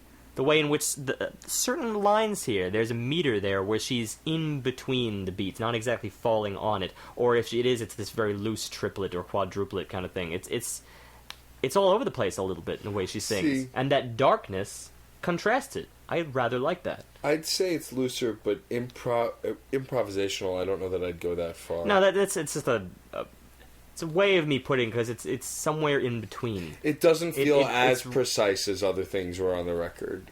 as calculated and to the point. There was a little give and go here. Yeah, ad-libbed is not the right word at all. There's a word that would go with some kind of beat poetry. There's an supposedly. ebb and Of course, flow. Not even. But beat poetry itself, of course, has sort of, or fine, for lack of a better term, we'll use it, ebb and flow to it. Yeah. Or just flow, that's usually the Yeah. word they use for any rap. And there's a flow here that is looser. And that's all I'm trying to get at, which makes it's another point of uniqueness. Perhaps not to the same extreme degrees as we got in the previous songs, but I kind of needed a breather at this point. No, yeah, and I felt it was a appreciated breather, and this is also where you really get a different kind of beat work to a point as well, because the tinny drum sound that the drum machine is emulated, since it's not actually a tinny drum, but that hollowness really sells the airiness and the breathiness of this song, but giving it that kind of slightly dark tone you were talking about. Yeah. That questionable tone that comes and goes. And you get some other interesting things, like alongside that synth, you also get this cello, which is really, really provides us deep undertones. Very instead bassy. Well, that's what it does, but of course that's unique for the album here, because we haven't gotten that yet. Yeah, our bass has been driven by electronic who's-em-whatsits, and now all of a sudden it's a lot more acoustical. And that's another thing about this album, is that there are a lot of moments that you get once. It's not saturated throughout the entire record, and it comes up again later. That's it. But essentially, it's a crooner kind of song. It's almost similar to like what we got back in Goldfrapp, or at least based on the album Tales of Us, at least, that particular brand of Goldfrapp. But maybe perhaps because I hear the same maturity here in her voice as I did back with Alison Goldfrapp. Yeah, definitely. I can see that. And what I really like about the next track is the contrast to this previous track that we're discussing. Regret, track 7, is the first time you really get a rock beat. It's not clearly and definably rock, modern rock, but it has elements of it. It's got this harsh, rough sound. The chords are a lot more aggressive than they'd been before. But completely and totally polarized by the angelic choruses that are sung over parts of this harsh, rough guitar tone. You know, if this was adjacent to those other three tracks, I would almost call this a golden quadruplet. Yeah. Because, and again, that's not to say anything negative about the previous song, but I think it makes you treat that track as more of an interlude or an intermission for the album here, because all of a sudden we roar back with Regret, which is a masterpiece unto itself. Almost Dirty Projectors influenced. At least that was something that I noted here. Made me wonder whether they ever collaborated, because it really sounds similar to Dirty Projectors' album Bit to Orca, or at least that it has that same heaviness that you just talked about, that really overbearing beat, and a sort of synth-strumental that you kind of get alongside that. And you get it in little moments. Where the lyrics completely pull out also. This instrumental that moves in a series of, after first hammering on this single melody, or the single riff, then it starts to broaden it a little bit by duplicating it perhaps in octaves, and then finally it develops to the point where it's moving in sixths, with this really cool interval. Same exact riff, but that's the thing, then it pulls right back. That was the instrumental itself, and then it pulls right back. We don't really get that again in the album, so it's again one of these one-shots.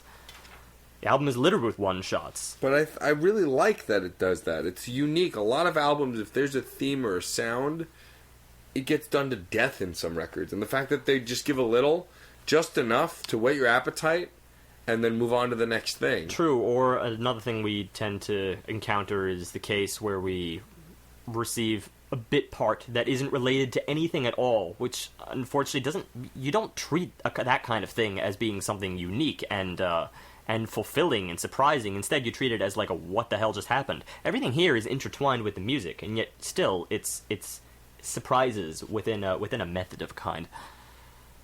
Yes, I agree completely. And this is also a song where at almost the exact moment in this song, as in previously mentioned, the 240-ish mark, I didn't write it down precisely, but around the 240-ish mark, there's silence again. But this silence is way more impactful than the last one. It's for the same brief 4 or 5 second period, but this time complete silence. Everything cuts out. I can't verify if that's the same part, but there's a lot of really unique build-ups in this song, and one of them there's this part where sort of chaos starts to settle in, and it could be just that silence could be what just follows this. Chaos settles in, and it's like there's this phasing sound, again, that sine wave effect going back and forth, phasing like in and out of time, and then there could be that silence right at that particular moment. It was, and that silence dropout is more impactful this time because pure quiet is just as impactful as volume, and the fact that she removes everything for 4 seconds, which on a record is an eternity sometimes, is really what really got my attention in this song. That in itself was preceded, I think, by a really, really intense bridge, which was another moment of euphoric beauty. I'm afraid of heaven because I can't stand the heights. I'm afraid of you because I can't be left behind. Just words aside, the melody at that particular moment, combined with that phasing in the background, was phenomenal. No, because it's sort of words aside. You're not shoving these words aside, because that's one of the most beautiful lines. Make way on the for the album. music, man. You got it. Now, that's one of the most amazing lines on this. I would argue to death And that it is caused by the melody alone, and that's why you think so. No, purely the words. I'm afraid of heaven because I can't stand the heights. It's a great line. It is a great beautiful. line. Of course, it's great. Or regret the words I've bitten more than the ones I ever said. But here's the thing. This is part of our little battle here. You're claiming that I'm pushing the words aside. I'm claiming you're pushing the words aside. I think the melody is fueling your love of these words on a subconscious level. I truly do think that. This is an incredibly lyrically simplistic song. It really does not have much words. But they are short, sweet, to the point, and gripping. This is why we talk about this stuff, though, so separately. Really, you have to talk about how they work together. Because, again, one of the reasons you might think that about a lot of these other lyrics is because, at least in these verse sections, where you're sort of just in the thick of it, and the words are just happening over all this heavy synth, it can be a little bit overbearing. Because you're just kind of lost in the beat. You could almost say anything to that and get away with it. But what's being said is just so impactful. I think the words themselves and her vocals, which throughout the entire album are just stellar, and that goes as unsaid. You could just keep pretending I'm repeating that. Summer is as faded as a lone cicada call. Memories so bright, I gotta squint just to recall. The imagery here is phenomenal. I don't need music to feel emotions in those words. I don't. Those are just beautiful, beautiful lines. Beautiful, I don't beautiful particularly things. need it either, but I think it Together, there is a reason why I highlighted the "I'm Afraid of Heaven" line as opposed to the "Summer's Faded" line, and that's because of the music, and that's the power that it has. I will say that in here we got both of the best of both worlds. That's the ultimate climax of the song, Yes. essentially. And this song, I think, meshes both the lyrics and the music together. And in this case, you can't take one without the other. Probably not. They're no. integral in hitting the heights, because regret is just aptly named. It is a personification of an emotion. But I can't stand the heights. I'm afraid of heaven. Ah, boo-hoo. Get over it. Uh, But this is a really just... This is an emotional... this is a personification of an emotion. And that's something that is always hard to do. We talked about it before with the flashcards. It's hard to just create something as ubiquitous as regret and put it in a song. This does it. yeah, but who was the one animal all by yourself? All of us. All of us. Who is the one animal? Who is the I truly one ask. animal? They are separate. Yes. Well, the words just lump it, alright?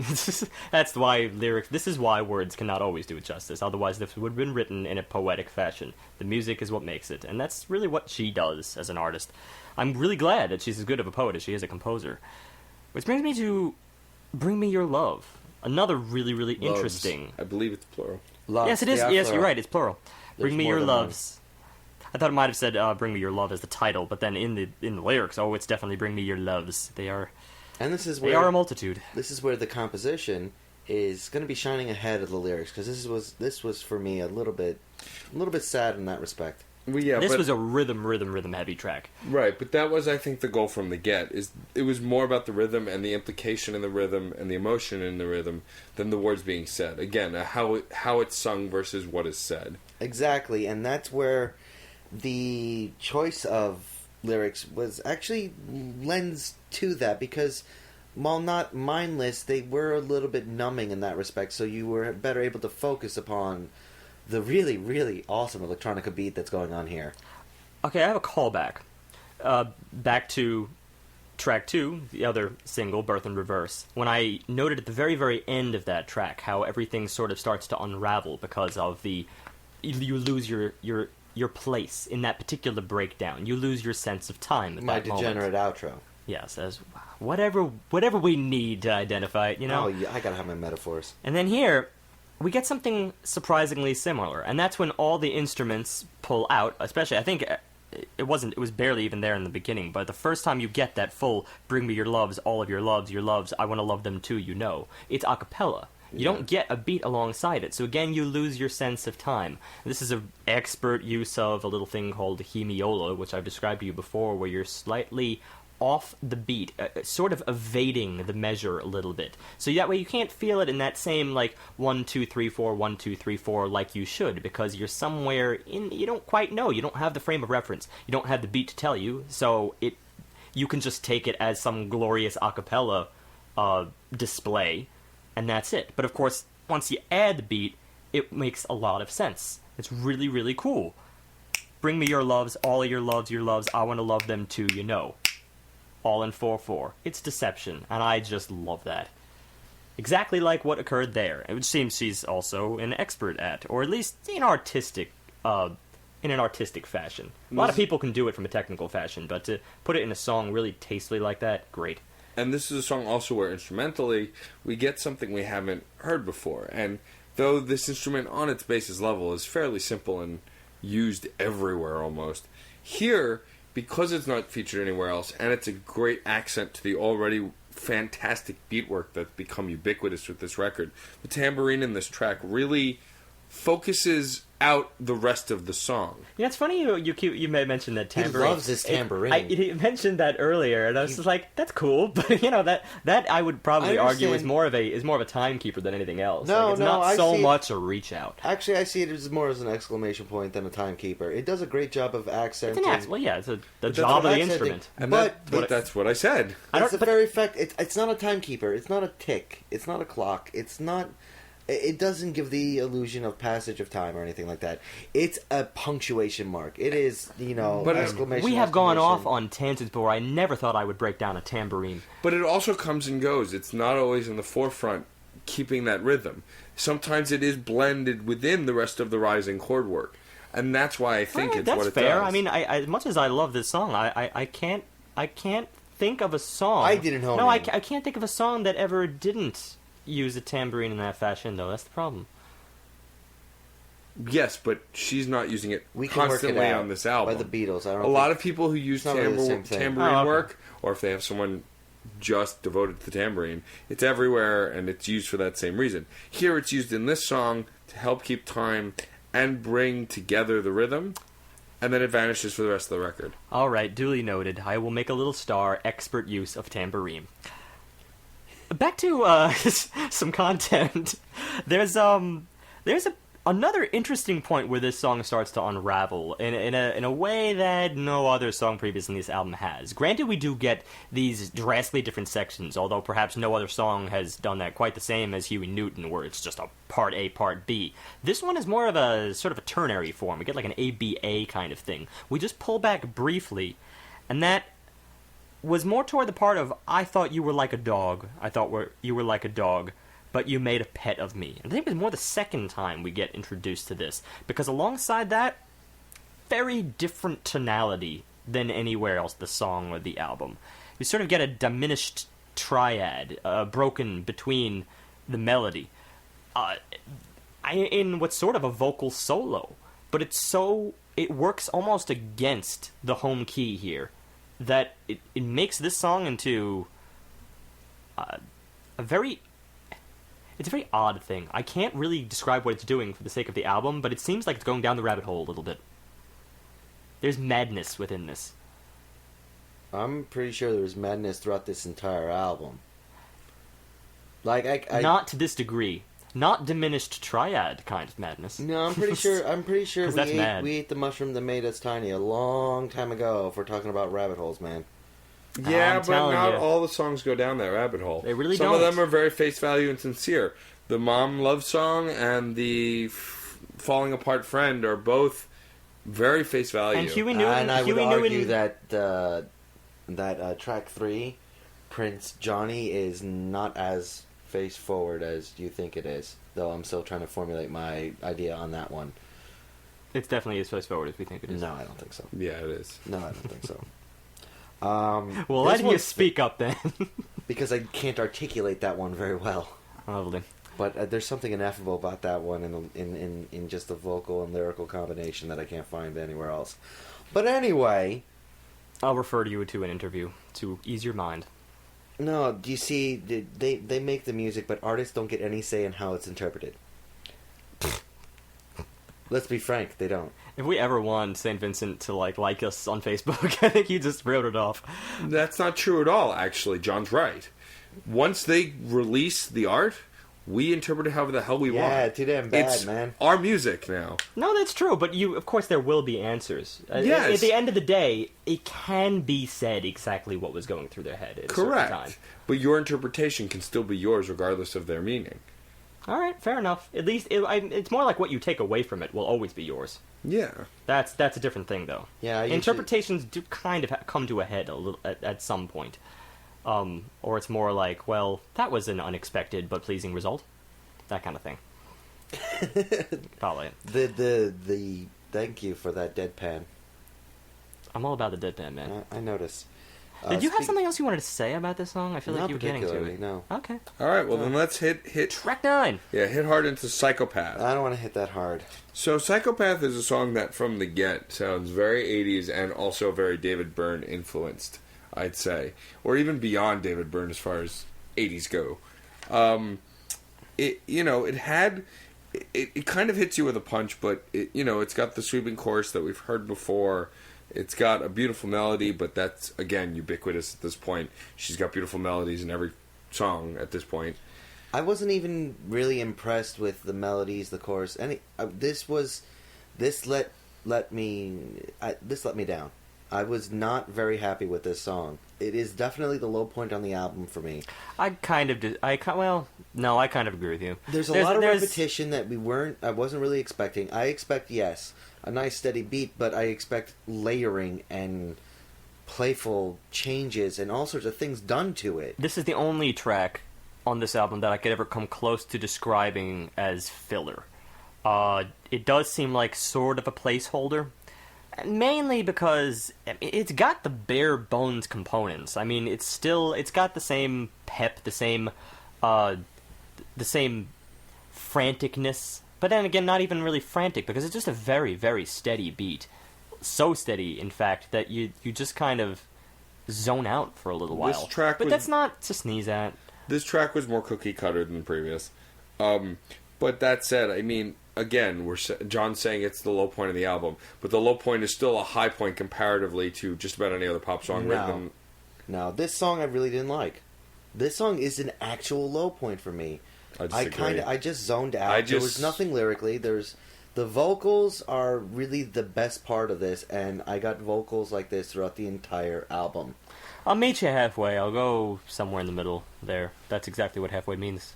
Yes. Yeah, this is just a standard deadpan, like song. a deadpan. I still feel that this, as standard as you're describing it, it still leaps and bounds better than other crap that we've listened to.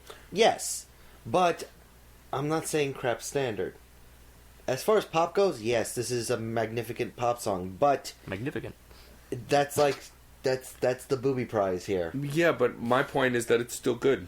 It's not great. It's not excellent. Well, this is a still nothing Yeah, argument we're if just ever going I've back heard and one. forth. Yeah, this one's... I'll note certain little things here. Especially, there's more of a familiarity with this song.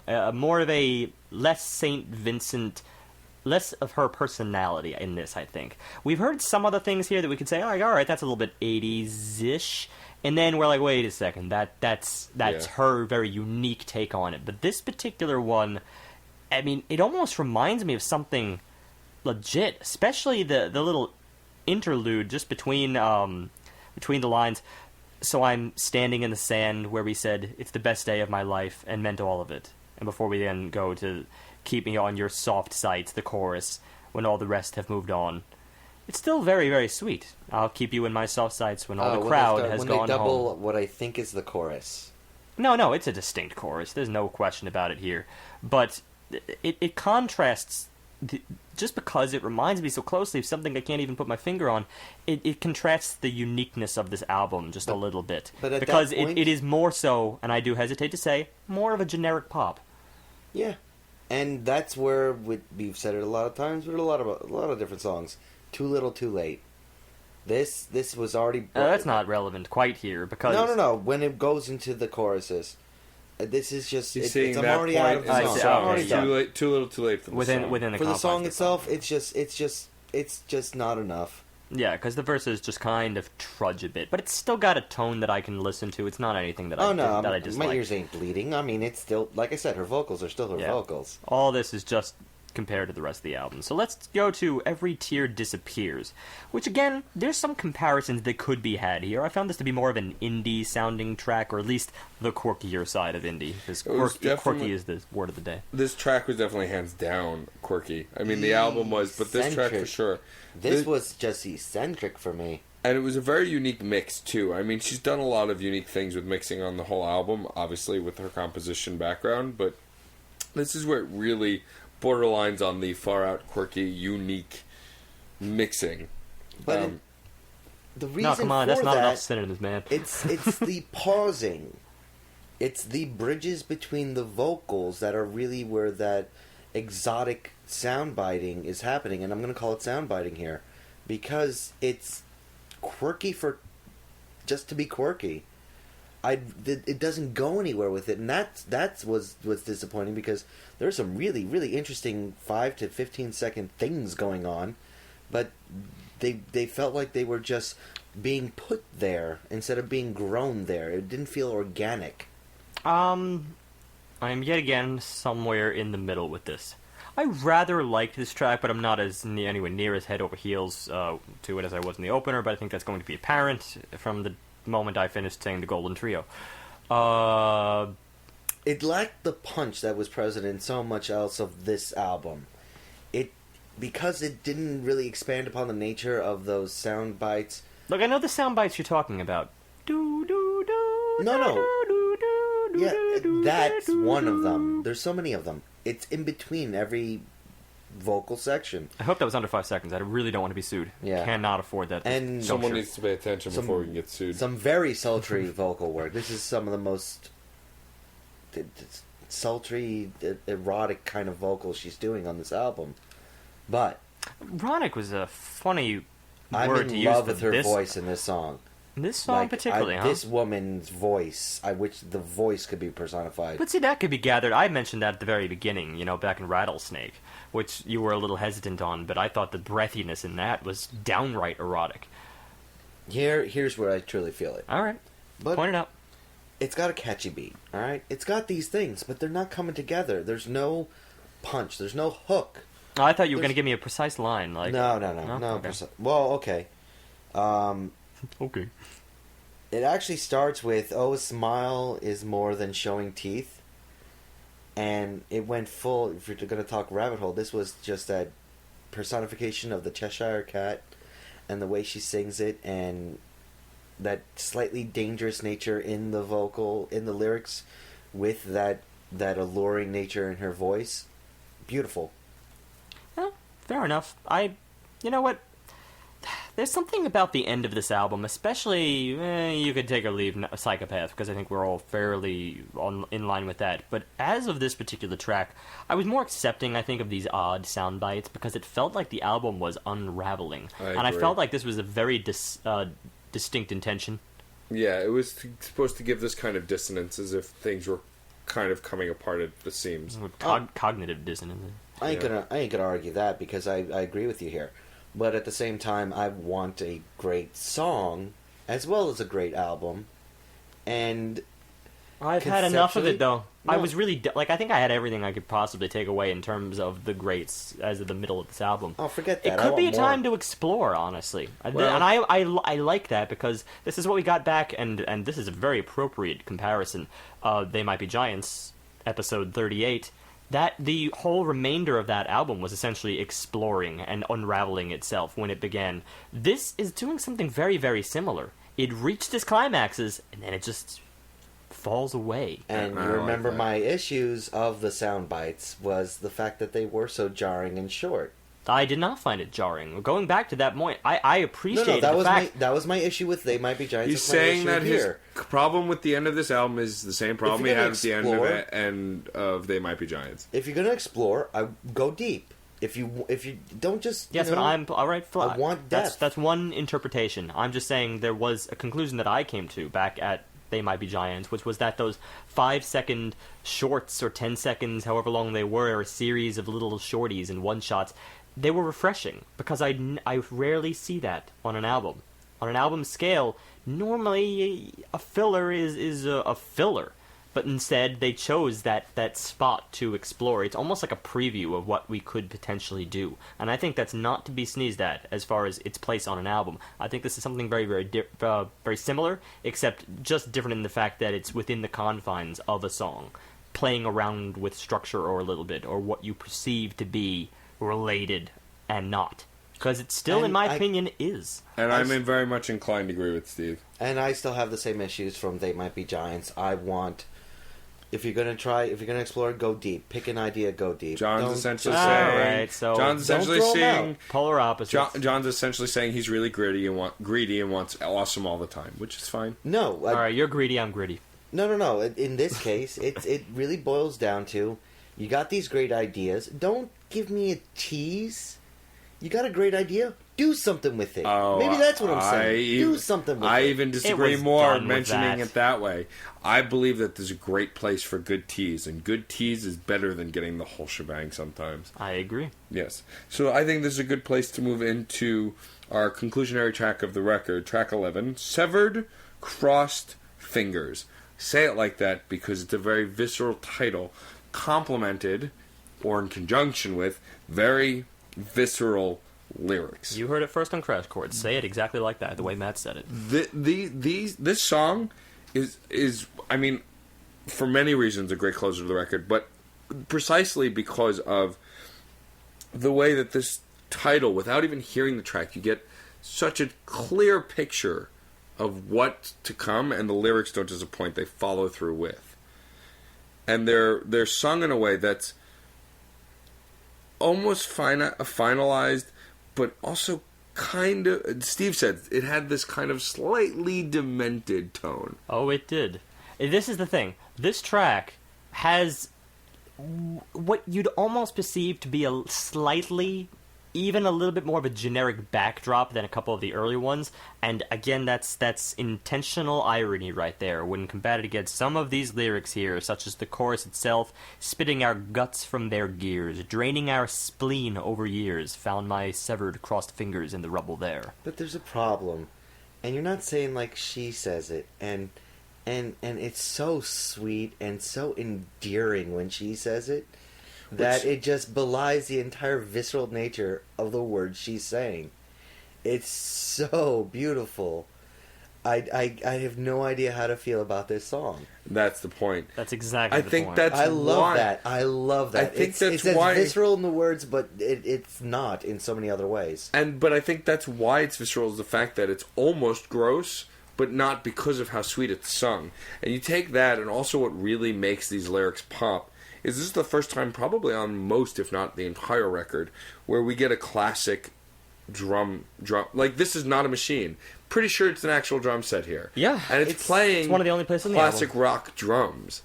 And it makes those lyrics pop even more with this rhythm. It's your anthem, and I mean, there's some things you'd almost want to compare. It's the quintessential anthem. You could compare this to any song that has that really prolonged outro, just picture the backdrop for this song played over any other outro, because you would see this as a sort of outro. It is the last song, so the whole song can be treated as a kind of outro.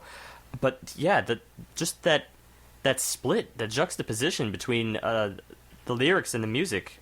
I mean, I see it especially within this line here. The truth is ugly. Well, I feel ugly too. That's it. It's not even just the duality. There's a three-part nature. There's the candor and sweetness in her voice, the visceral nature of the lyrics, and the I put it as dreamlike neurosis of the music. That's a very good way to put it. And each of them are they come together to create something that really is kind of unique.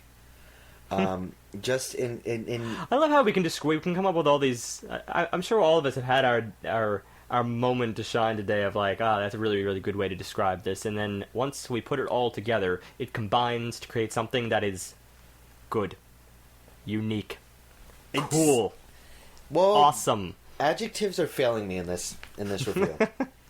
That's why we should just... Tidbits I can describe, but on a macro level, this album... You need to take the George Costanza route and walk out in a high note and just say your awesome descriptive line and just leave. Leave the show. That's when you hit your climax. Like this album is doing. Oh, wow. I don't... nice segue. You going to roll out on it? No, I will not roll out on it. Because we allow the chooser to reserve the right. All right, well, John, why don't you take us into our wrap-up? I didn't want to do that. Fine. I wanted to get Matt's idea and then rip off of it. This album is... It started... Interesting. No, it started... Do you really want mine to base off of? No, if I keep getting interrupted, then yeah, sure, you can go. But if you guys would just shut up, I'll do it. It started as a curiosity. It gave me something refreshing and new, coupled with a very familiar idea. It presented pop with attitude. It presented a pop's kind of story with the slanting of a more mature tale. It evolves very quickly and very dramatically into something that really is gorgeous. That is just full of this part's amazing for this reason, that part's amazing for that reason. And when they come together, in certain instances, it hits climaxes that every artist really wants to look for. At the same time, it's not all rising. It's not all highs.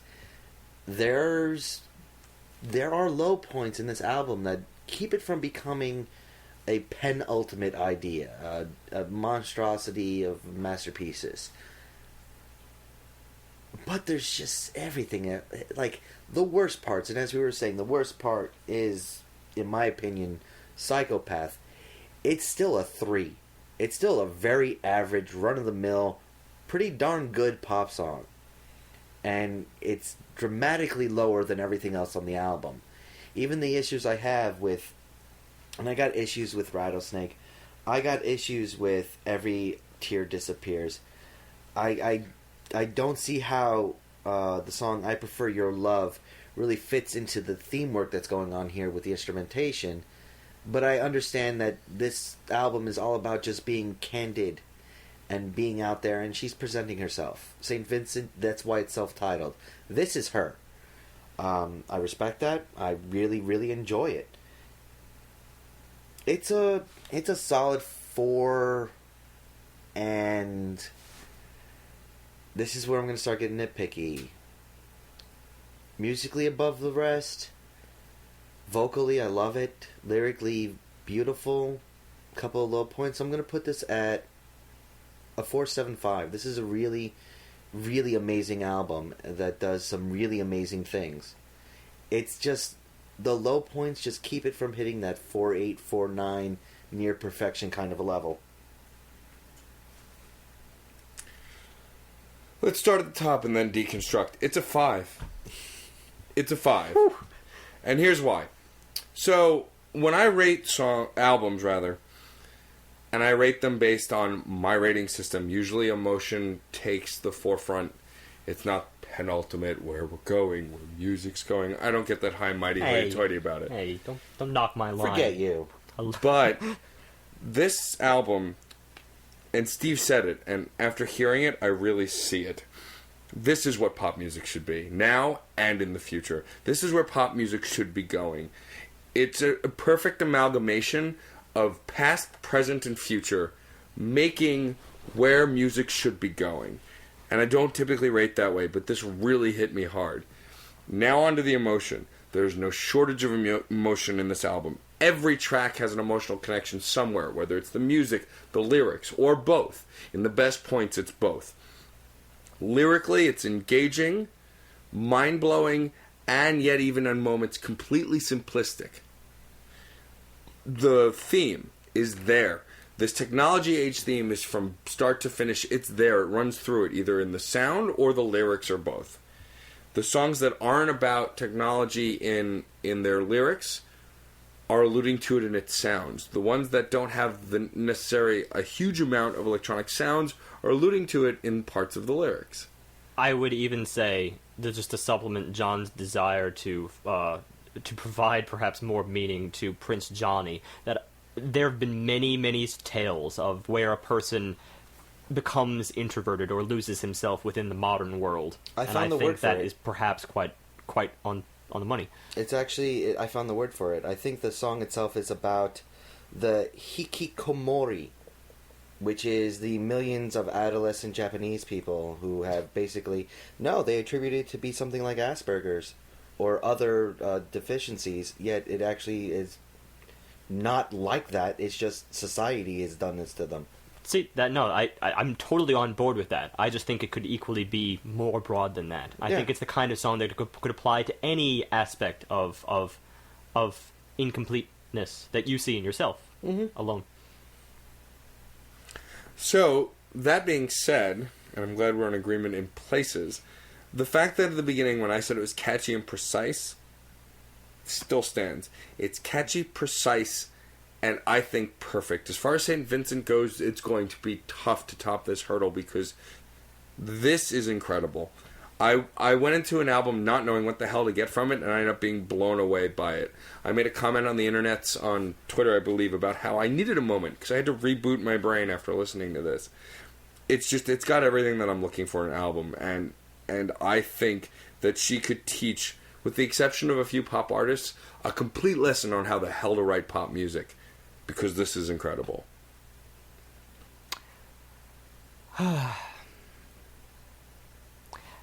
Of course, as I said, there was a reason I chose the Golden Trio, as I'm nicknaming it, because they just happen to be so back-to-back. I could write term papers. I literally could write term papers on all of the reasons why I love those three songs. I can't so much write a term paper on everything else. Either case, there's still a lot to say. Maybe I could write abstracts on them. The thing is, and I don't like to dip into expectations too much, because whatever you expect from St. Vincent, if you're familiar with her work, is sort of irrelevant. She's an artist, she's going to do what she's going to do. At least in terms of the guitar, it's like, alright, well, she's a great guitarist. She purposely made the choice to sort of pull that back on the album. Instead, what you get is just repetitive riffs that appear here and there, but I loved it. I loved it for that exact reason. I think shredding on this album would really not have fit. It wouldn't have fit the structure. It is a pop album. It really is at its core, because this is sort of the line between pop and composition, which we'll be getting into in a few minutes. But, or at least just touch upon it. Composition, people see that as some kind of engrossing thing where you have all these different movements. But of course you can apply that to pop music. You can always apply it to pop music. Pop music doesn't have to fit what it's been for the last 30 years. And I think it's being applied here, but it's like I said in the very beginning, this album is sort of littered with complexity, but it's not plastered in it. It's the pop structure. Then, when you take that, you're going to end up with something that's a little bit split. And I think there is a little bit of a split between the earlier half of this album and the later half of this album. The earlier half is the littered. You have the complexity within that, and it's just so honest that it's bound to be profound, regardless of whether it's pop or not. Who knows? It doesn't matter what it had to be, just how honest it was. It was going to be great. In the latter half of the album, I felt a little bit of a tapering off. A tapering off where it reduced itself to a more pop. It was pop with personality, which would easily be on above probably any other pop album that we've done. We haven't done too many. And yet this, because she's a composer, has managed to really trumpet really, really high. But that's the thing. I do kind of agree with John now, after this amount of time, at least at the point that the tapering off does occur. You can enjoy it on a level, but you're not getting that full breadthy experience in the tail end as you do early on. It boils down to that trio, and I would add in Regret as the highlights. The rest are good plus. So this makes me compare it against just one other album that we reviewed really a long time ago. As Tall as Lions, our third episode. I really, really loved that album, and yet I felt compelled to give it a 4.9 for the sheer fact that it had a slight tapering off somewhere toward the end. Really strong starts. Somewhere there was a little bit of a tapering off, where I just enjoyed it fluidly, same as I do here. At the same time, there's that one little thing. Arc. And this is a really, really touchy thing, because it might just make a difference of a slight point. But this is a pop album, again, as I've said, and the arc is within the theme of losing yourself in the modern world, the electric modern internet age that we live in. That's a theme arc. A music arc is slightly lacking for that exact same reason. It's more like, again, you have to look back to the meaning. You have to look back and say, that's okay, I see what she's ironically doing here at the end. Brilliant. But I would have liked that to be tied in with the music just a little bit more. But with the blend of what she's doing is absolutely brilliant. 4.8. Okay. So, buy it. Yeah, buy it. No choice. Yeah, the short stack of this is absolutely go out and buy this record. I don't care who you are, how old you are, or where you live, buy this album. Write her fan mail, but don't be creepy about it. They really don't. Not like us. No, she'll get a little bit of creepy fan mail. And while I did want to talk a lot about pop music and its influence and mix with composition, I feel like this is not something we can squeeze into a few minutes. I really want to get your take on it, Steve. This is an intro. I really just want to get just the three of our takes on it, and that'll be it. I want to know where you personally, in your experience, have drawn the line between pop music and something that's composed. Not to say that pop isn't. But that's the thing. Do you see a split? Yep, I do. Describe it. I'm pretty sure pop music is produced, and there's a big difference between the word produced and composed. It is just the honesty in what you get in a composed setting. A produced setting is where you can really have multiple people doing it. When R. Kelly, P. Diddy, or whoever's initials you want to start spouting out does something, and they're a producer, that means they were just hired to fulfill a role. Their job is to just make the beats flow, or what have you. It doesn't have to be pop music. It could be all sorts of music, but it's very prevalent in pop. You can exchange them for other individuals. A composer leaves an undeniable mark upon the music itself, something that would not be replicatable, that only their imagination can truly capture when creating something. And that's where I really feel the differences lie. All right, that's an interesting answer. I might return to one thing you said later, but Matt? I feel that producers aren't as swappable as John feels they are. A good producer and a great producer leave the same kind of mark a composer does. So I don't agree with that completely, but we can get into that next time.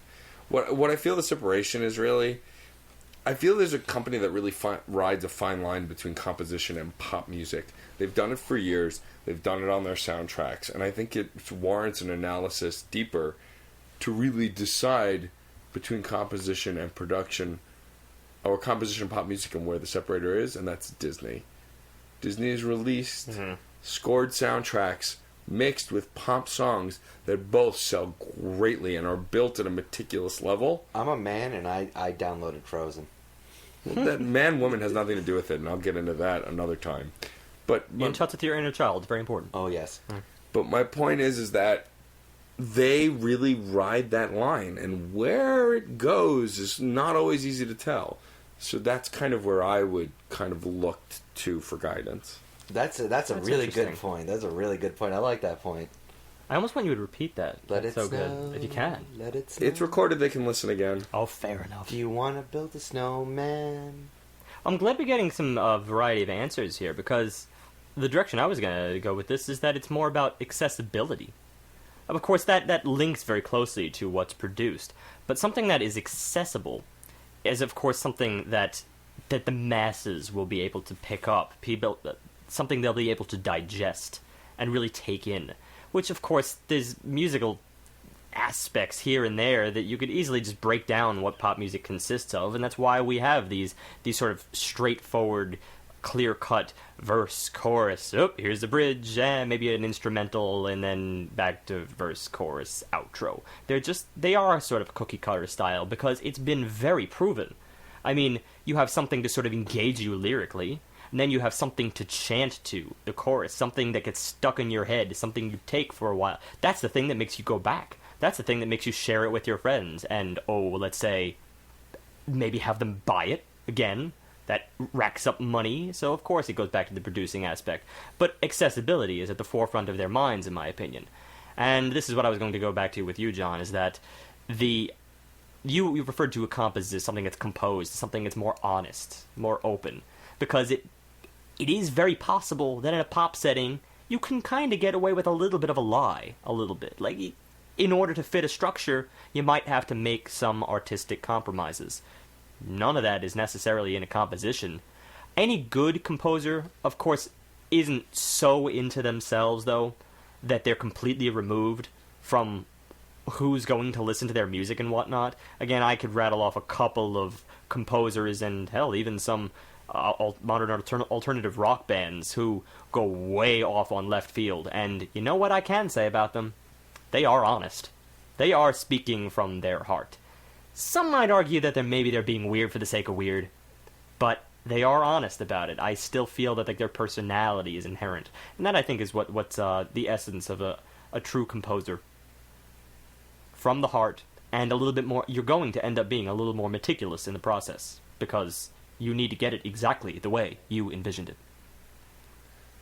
Well, these are definitely interesting points, and I think something we should definitely come back to and explore, for sure. I just wanted to get a little bit of an overview. We will be returning to this. Because I want to get to the public's perception and not just ours. Yeah, I agree. Why don't you give us our spam mail of the week, and then we will go into what we've got coming up. Wish I had a dime for every bad write-up it just stops. Bye. WQ1Y, it's a series. He just made a dime right there too. That was I love that. That was great. Good. That was well a done. really good joke. And I hate to say that wasn't on a picture, that was actually on a podcast. Oh, so could be real if it wasn't an author with a series of letters and numbers. Yeah. Next week we've got something special for you guys. I've good friends of mine who run the website headoverfeels.com. Sage Young and Kim Rogers are coming on as guests, but they're doing something a little interesting and different. We've alluded to playlists and mixing and making mixes before, but they created something that were so distraught and heartbroken by the separation of Rose and the Doctor in the earlier seasons of the reboot of Doctor Who, that they made a playlist.